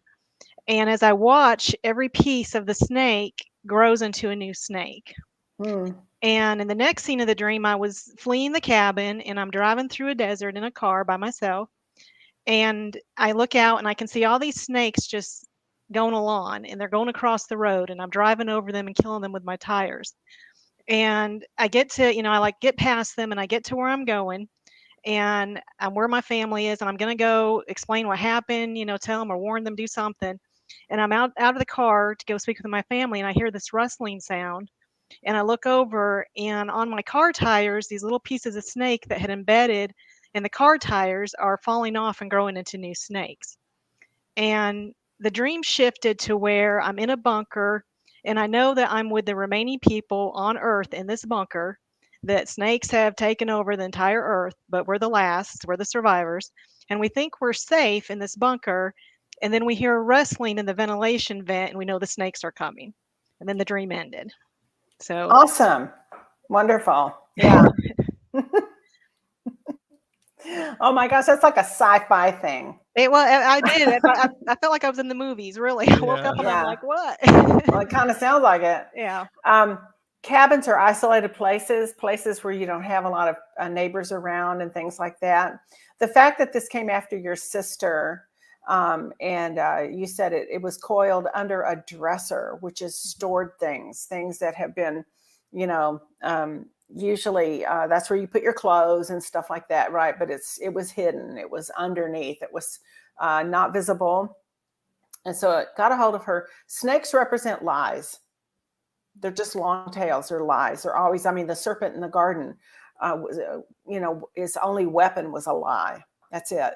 And it was to poison the truth and to try and squeeze it out. And you said when you hacked it up after it killed your sister, which tells me it has to do with family, it has to do with, you know, something to do with, you know, affecting your family. It broke up into smaller snakes and then, you know, kept morphing and morphing and morphing. So here's what I'm going to tell you. None of this kind of dream sounds like it's very encouraging, but let's flip it around and see the other side of it. So what that tells me is that you have discernment. And you have the ability to see things before, even when they're hidden, even when something isn't visible to other people. And even sometimes when you're alone in a cabin, I'm thinking you're going camping or on vacation, but yet here's this snake that comes out. So you've been given authority to speak truth that will swallow up a lie, okay? And that will keep it from spreading and morphing and becoming, smaller and smaller little snakes where they're going to go and attack other people. So I think this has to do with your spiritual authority. I think it has to do with things that God has put in you. I think he's going to awake and anoint the seer anointing on you. That means your ability to see things that are not there. You're going to see in the spirit. You're going to see things that before they ever happen, you're going to be able to see them and conquer them and take them. You did chop it up. You did take an axe and chop it up. It's going to, truth is going to, it always sets people free. Okay. The truth sets people free, and Jesus is the truth. And so it's going to set your family free. It's going to set people around you free. Tires, you said that there were snakes growing out of the tires and stuff, things were trying to affect your ability to for movement or for your trail or your track or your road or wherever you were going. It seems like, it was trying to affect that. But again, you're going to have authority over that. You're in a bunker, which tells me it has something to do with military, or it has to do with people that have been fighting battles. That's usually what bunkers are. And then you hear it rattling and coming. So I believe it's a time for you to step up where God's going to anoint you into the area of deliverance. He's going to anoint you in the area of supernatural truth, to speak the truth that will suffocate and cremate and literally swallow up a lie. And it won't have the ability to multiply or won't have the ability to duplicate, and it's going to affect your family. So I'm going to say that I believe dreams are going to begin to be a big friend to you. God's going to share his secrets with you in the night seasons. He's going to give you specific understanding and strategies on how to overcome whatever lie, whatever untruth, whatever thing that would try and come in and take captive or even kill, or, the faith of a friend, families, members, people that you're around, whatever it might be. And I think that it's probably going to happen. I think of cabins being a place where you don't have a lot of neighbors. It usually has to do when you get alone with God, that God's going to give you these kinds of spiritual weapons. Remember, the weapons of our warfare, they're not carnal, but they're mighty through God to the pulling down of strongholds. And the truth will always set people free. Jesus is the truth. And that's why he brings people into freedom. When the truth is revealed, a lie can't stand. It can't multiply. It can't go any farther. It has to be exposed, and then it's null and void. It has no more power. It doesn't have any ability to spread. And I think that's really kind of where you're going to go. God's going to anoint your mouth with truth, and your heart with truth, and your mind with truth. And you're going to have that supernatural discernment to know what's coming and be able to see it. And that's why you kind of have to think of, why was it attacking you in the middle of a cabin? Why was it multiplying? Why was it growing out through your tires? Why did it attack your sister? That kind of thing. And you just go, well, because you have authority there. You got authority there. And it was hidden. It was underneath something. It was underneath a dresser that you weren't really expecting anything to happen. You were just going to have a good time, but out of nowhere, it came and tried to attack. And so God's going to give you, the thing about this is, when you have anointed words, when you have words that are from God, right there, it cuts through everything else. Everything else becomes unavailable. All kinds of lies become exposed, and they don't have a bite to them anymore, because they can't get a hold of anyone, because they're not true, and people know it. That's the kind of exposure actually that's happening right now. There's going to be exposure on epic levels to where no one can just say it didn't happen, or that kind of thing, because God's going to pull the rug back, and things are going to be exposed, and there won't be anywhere for people to hide. There's no way for them it to multiply. There's no way for it to continue to grow, because everyone is going to have truth that they're going to see, and they're going to realize, and God's going to cause them to see it and to realize it. Yeah. So it's kind of a weird, it's a weird dream in a negative way. Okay. But it's got all these positive, flip arounds. And so you're not going to see this thing multiply. You've been given what you dream, you have authority over. Okay. So if you're dreaming of snakes and they're multiplying, you have authority over those kinds of lies that would multiply and try and poison other people or take them out. Mm-hmm. Yeah. That really makes a lot of sense, based on things I've had prophesied into my life. And even you saying I'm going to start seeing things. God had me up in the middle of the night praying recently, and I was praying for somebody that there had been a situation with, and I didn't even really know this person, but I had a vision of them as I was praying, and I saw that they're dealing with something spiritual. It's like a giant spider was coming out of their bag. Mm-hmm. And just wrapping around, almost like Doc Ock, in the movies, but it was a spider, and I saw that, and it was the first time I'd really seen something like that, where I could see a physical picture of what was going on with somebody spiritually. Yeah. And I've had some other really interesting dreams and encounters lately, and you actually gave me an answer on one. It took place in a hallway, and you talked about that being a time of transition. Mm-hmm. So that really made it was like an aha moment. Yeah. Right. So, yeah, because it's always, you want to know, well, where was this in a house or in a building or whatever kind of thing. So, and it helps to do the contrasting, like we've been doing even with these dream interpretations now. But these are things that are going to be if God be for us, he can be against us, right? Exactly. And God is going to reveal truth, and he's going to make things so, when deep darkness covers people, we're supposed to rise up, and light always dispels the darkness. There's nothing more. It just shows everything there for what it is. And that's what's happening. Mm-hmm. And, it says, let God arise, and his enemies are going to be scattered, man. They're going to flee. And this particular thing has been, snakes and lies have been the number one weapon that the enemies used to try and bring all kinds of confusion and all kinds of crap to people. And they've been swallowing it. I had a friend who, was getting ready to go to the university in the city that we lived in. And he had a dream. And in the dream, he saw the professor trying to shove a snake down his throat sideways, and he was choking on it.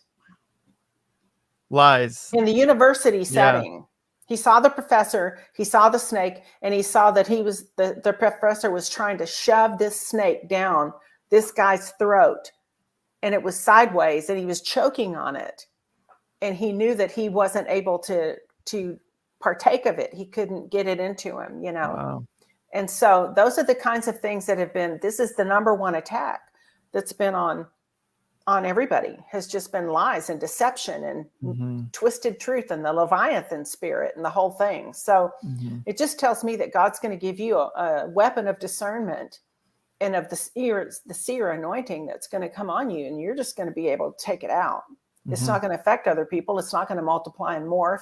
It's not going to have the ability to follow you on a trail, which is what your tires represent. It can't follow you on a path or on the trail. And then when you get into a bunker, that's where the military usually hangs out. Well, you're going to have weapons of warfare that are not carnal, and there's not going to be anything coming that's going to surprise you, because you're going to have the discernment to see it ahead before it ever does, and you're going to take authority over it, and that'll be it. Mm-hmm. Yeah. Yeah. And then one other thing, actually, Joelle, when you grabbed the axe, I actually heard in the spirit that you're a force to be reckoned with. And yeah, obviously there needs to be a correct way of going about something, but I was like, sheesh, like I feel, if there was any pity I would feel towards the enemy, it's like, so let that be fuel for your prayer times too. That's also like God sees you as this mighty, just like warrior, just going for it. And that's one of the reasons why he's entrusted you with getting up in the middle of the night and praying for people. Right. And so, yeah, I think like that JL. Yeah. Yeah. And then you're also wearing a Marvel shirt, right? Is it a Marvel shirt? I am. Yeah. My geek is showing. Yeah. Superheroes, that's what you are. You're a superhero. So let that be a fuel for your prayer times too, that God really knows that he can trust you with that stuff. Yeah. So, yeah. Well, thank you. I really appreciate it. That really, I've puzzled over this one for years. So that really, awesome. That's wonderful. Thank you. Sweet. Yeah. Awesome. Good. Great. Well, thanks, Joelle. Thanks for coming on. Yeah. Okay, we have 2 more people. Okay. Next one up is James, aka my friend Jim. Let's bring him on. Jim, hey. Hey, Jeff. Hey, man. How you doing? Good. Welcome to the show for the Thank first you. time. Yeah. Thank you. So, Thank you. okay, let's get right into your dream because it was really interesting. Absolutely. I was in this vast building, Cindy. It was very large, hard to describe. Part of it seemed like a modern cathedral. Part of it was like a massive university. And part of it was like a clean room factory. I don't know how else to describe it. And so I was walking, and I'd been walking for quite a while with 4 other individuals. We were all dressed in white lab coats. We even had white shoes. We had clipboards. We were taking notes on everything that we saw. We had a lot of people in the building, and there were people in prayer groups meeting and praying. There were people in classroom settings with somebody presenting. There were people that in a factory type setting, again, like a clean room factory, making things. And there were people that were creating art objects, paintings and sculptures and so on. And the one thing that they all had in common, they were all in the light, and we were taking notes and everything that we saw as we were going through this building. We went a long way. We got to the lobby, which was sort of in the center of the building, or I could tell it was in the center. People were coming in and out of the lobby. They were also in the light. And by that time I was pretty tired. And I said to my colleagues, I said, I need to have a break. I need to go get some rest. And they all said, yes, you can go. And one of them said, yeah, we got it covered. Go ahead. So I went over to an elevator and went inside, pushed the button for the 3rd floor, which was the top floor. And I was instantly in my room, and the room was all in white. I was sitting in a big, comfy white chair. And like I said, mostly white room, but the 2 windows that were in the room were large windows with beautiful wooden frames, looked like walnut or mahogany or something like that, beautiful frames. And I found that I could open the window that was next to me with my mind. I just wanted it to open, and it opened. And I was looking out into the parking lot behind the building, and it was a vast parking lot. And then I looked up and I saw a vision of my wife in the corner of the room. And somehow I knew that she was arriving in the parking lot. And so I was looking out the window. You know, she had just gotten a new car, Subaru Forester. And so I was looking for that car. And then I woke up. You also went to the 3rd floor, right? There were only 3 options. Yeah, there were 3 options. Yeah. So this is the 3rd floor. Yes. Yeah. Okay. It sounds like you're being given strategy in 3 different arenas. Wow. You're being given strategy because you're taking notes, and it has to do with cathedral, which is a spiritual component. It has to do with university, which is a higher learning place, and it also has to do with a factory where things are made. And so you're being given strategy and instruction on taking notes on all 3 of these different areas along with other people, and everything was illuminated, so there was no darkness in it. So everything was being shown to you. And the fact that you went into the elevator, it doesn't require your effort. It just takes you where you need to go. 3rd, of course, is 3rd heaven, and then you're in the white chair. Everything's white. Everything has to do. So I think it has to do with revelation. I think it has to do with specific information and strategies God is going to give you in a collective group with three areas. And that would be the spiritual area, the spiritual component, because one was like a cathedral. The other one was like a university, which has to do with higher learning. So you're going to learn things you've never seen or known before. And God's going to give you instruction and understanding, and you have clipboards, and you're being attentive, and you're taking notes. So you're not just casual about it. You're intentional with a group of other people taking notes. And then where things are being processed, or they're being created or formed, or factories, they're being mass produced. Okay. So whatever that might be. And, but I believe that you're being given insight. So I would say it's a good thing that you're taking notes. I don't know what's being mass produced in the factory. So you might want to, again, but it does definitely cover 3 areas of life, or 3 areas of interaction. you Very know. good. And then Interesting. the fact that you're looking and you can open the window with your mind, that just tells me it's supernatural. And it also tells me you're overlooking a parking lot. That's where people park, or they are stuck, or they're not, they're not moving, they're parking, they're just stopping there. And you were waiting for your wife. So I think she's going to join you in this endeavor. I think there's going to be a, in her new car, which is great. Yeah. She's got a new And yeah. And so I think that she'll be joining you because you were looking for her. Yeah. And so the two together, plus the collective group of people that you were with clipboards, I think you're going to be given some insight into some hidden things, or things, that maybe hadn't been visible until now in those three areas. Wow. I'm going to listen to this again, because that was a lot of stuff. That's good, man.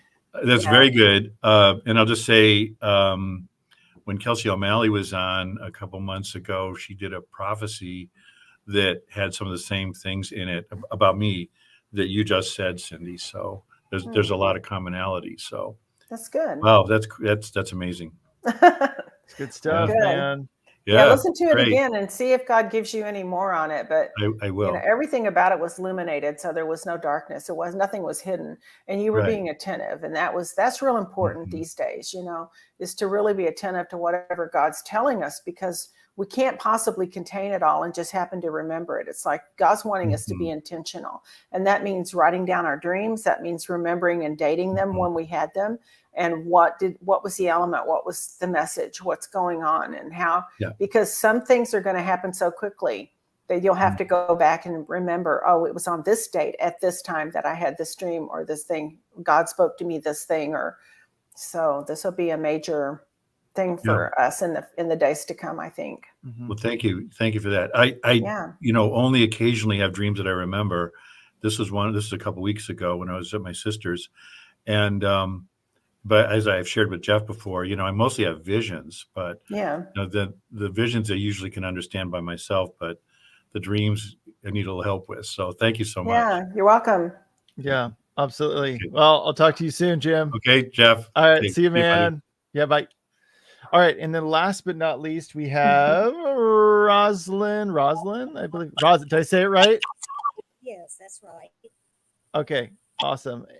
Hang on just a second. I'm going to boost your audio a little bit because it's just a little quiet. Can you go ahead and, okay. Can you do me a favor and turn down your volume just a little bit? Because I can hear my voice in there, and I want to make sure that we hear that. So turn down your volume just a little bit. Okay, we're good. All right, go ahead and tell us your dream. Okay, so I had this dream several months ago. I dreamed it was me and my granddaughter, my oldest granddaughter, she's 10, and we were in a hurry to get to the airport. We were up running late. I had a big suitcase and she's a little backpack, and we were going to go to California to help her other grandmother, and her name is Tuesday, but she calls her Gaga. So we were going to Gaga's house to help her with something. So we get to the airport, and at the customer service, there's Tuesday. And I said, Tuesday, we're coming to help you, but I need your address. And she said was 592929. No address or anything, but I'm California. And then the dream ended. And this is stuck several months, and I always felt there was some significant number or to this dream. Okay. 592929. Yes, ma'am. Is that right? Yeah.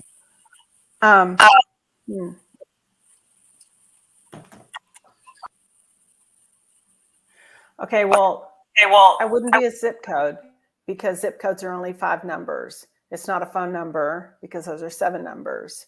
So, 595929, it has to do with, this is where you're going to need to get Troy Brewer's book, Numbers That Preach, because numbers are not a real strong thing for me. So I'm going to go with what I know. Okay. So the numbers do have significance in this dream. But what basically is going on, this has to do with you and your granddaughter both being available to help. And you said you went to customer service. He went to the customer service, and there was the other grandmother, 2C or Gaga is what you called her, I think, right? And so I think that it has to do with how I think the numbers have something to do with this, and I don't really know. I'm just going to go out and say I don't know what those are. I don't know if you add them up, or I don't know if they have to do with, 595929. That's specific. The only other time I've had a dream told to me like this was in Cody, Wyoming, and it was. I'm going to tell you the dream so that you can get a grid for this whole thing, okay? Because this is going to make sense to you and not me. But they were in an old store, and behind the store, like where the cans of food and stuff were, it was a false wall. So they pushed it, and there were all these safety deposit boxes there. And she had a key, and the key had those numbers on it. And she opened that up, and it was a safety deposit box. It was nothing in it. And so we were like, there's something stored up for you with those numbers on it. And then someone in our dream class from Cody, Wyoming said, go home and check your gas. I think it's a gas meter in your yard. And it was those numbers, and it was 6 numbers, and those numbers matched the numbers that had the key to the safety deposit box, which told me that it stored wealth. It has to do with something that's going to produce later on, but wasn't producing right now. And I mean, it was that specific. It was those numbers on that key, on that safety deposit box, and on that gas meter or whatever that was. So there's something about those numbers that will be, you said it wasn't an address, right? She didn't give the address. The address said 592929. And that was it. Oh, 592929. Yes, ma'am. 592929. Right. Well,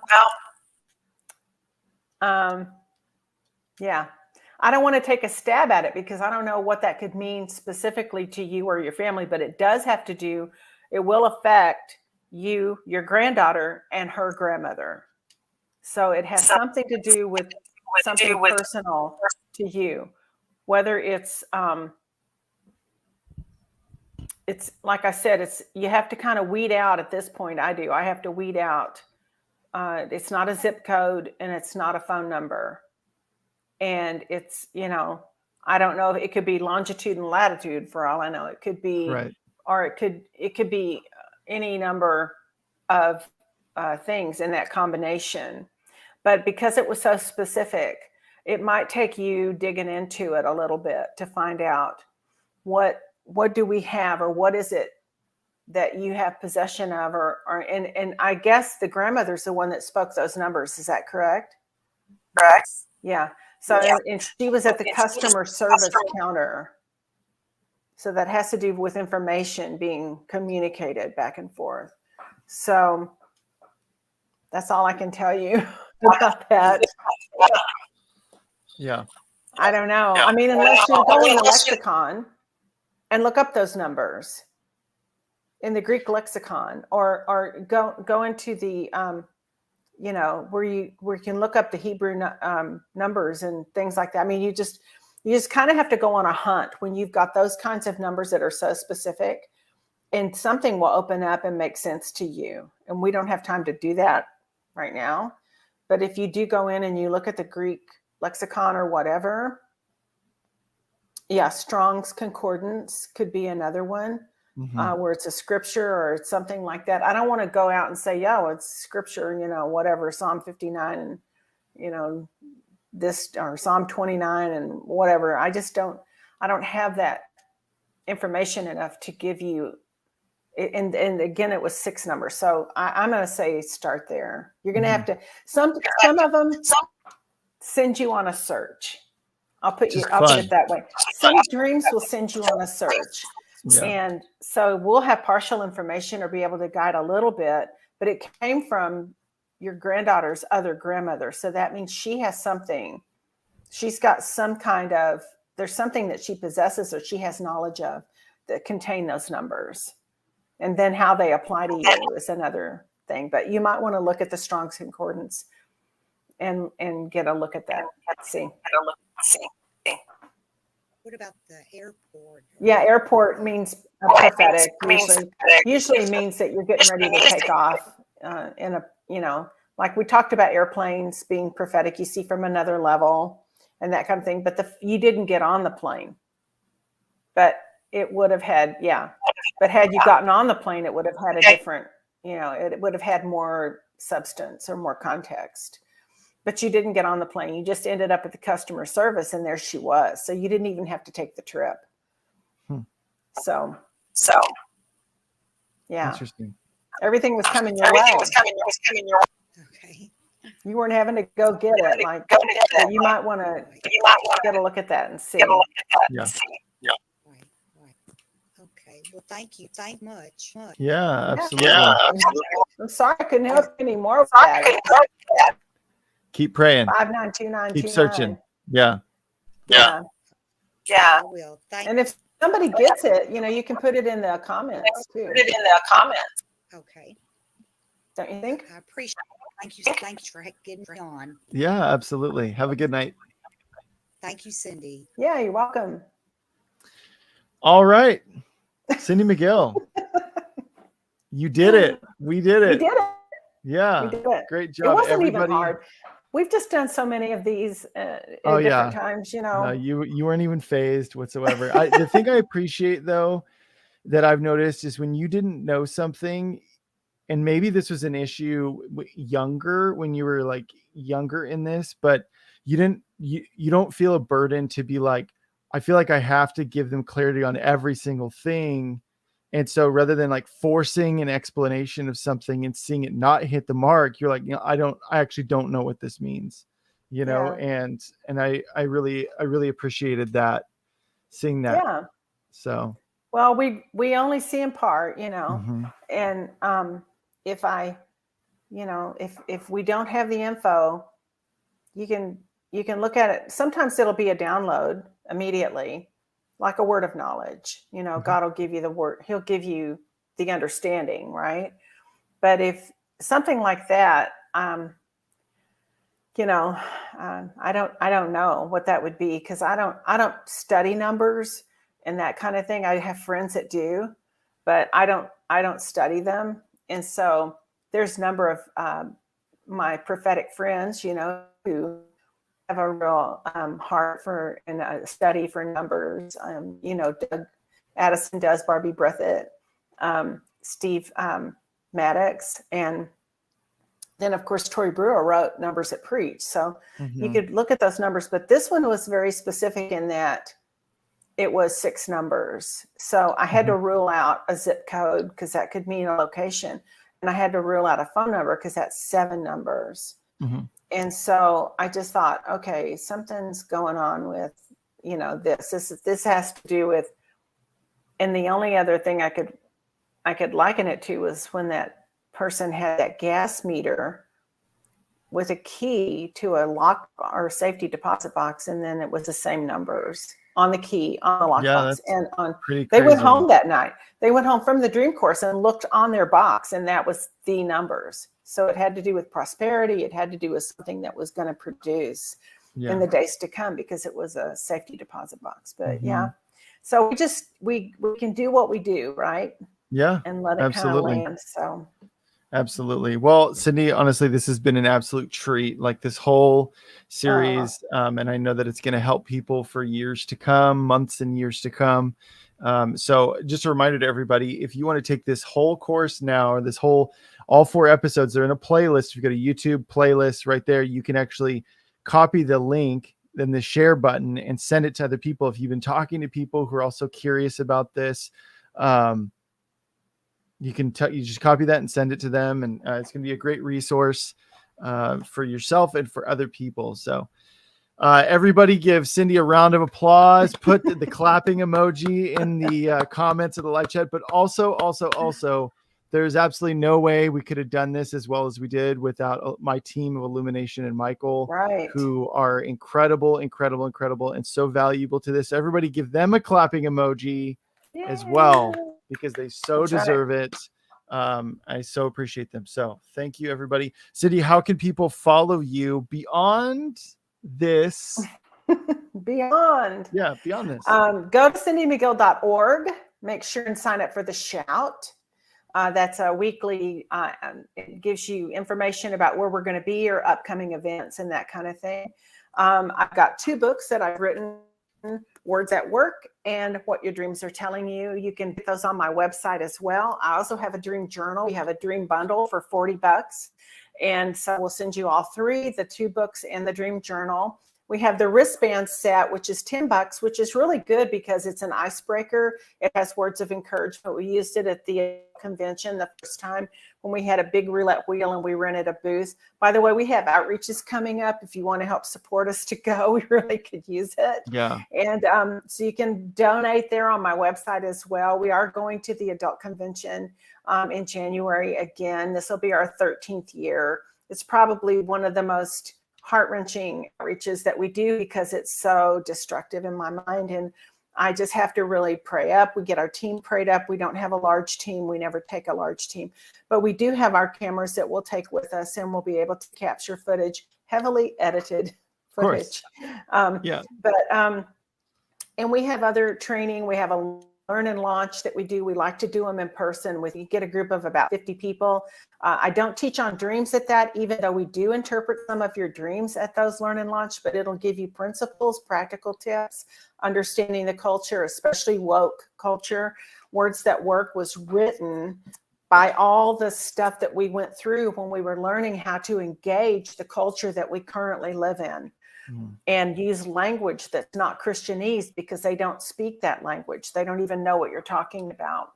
And how to build a bridge and get you into their life and give you opportunity and a welcome to give them a word of knowledge or whatever it might be that would reconnect their life to the one who has, is trying to reach them. So we have a lot of things going on. We do prophetic prayer once a month. It's free. Tim does it. My husband does it. Oh, and cool. we have people, sometimes 200 and 300 people on prophetic prayer. And it's to give you a chance to have prayer over your family, over your city, over your life. We want you to feel like you're cared for, like you mean something and that you're not neglected. And so often people don't, know where to go to get prayer. So we offer that. We want to offer that to people once a month. And it's on Zoom, so it's easy to get on, and it's supposed to be an hour. I think this last time it went like 2.5 hours because so many people were wanted to pray. Wow. So we do that, but the Learn and Launch, it's at a minimum of 50 people. This will equip you to go into places in the world that you would have never gone, arenas. That you would have never thought to go in, and you'll have success in being able to do it. It'll keep your outreach going longer. It'll give you, God will teach you his ways when we go. And he calls people that are away from him, he calls them his friends.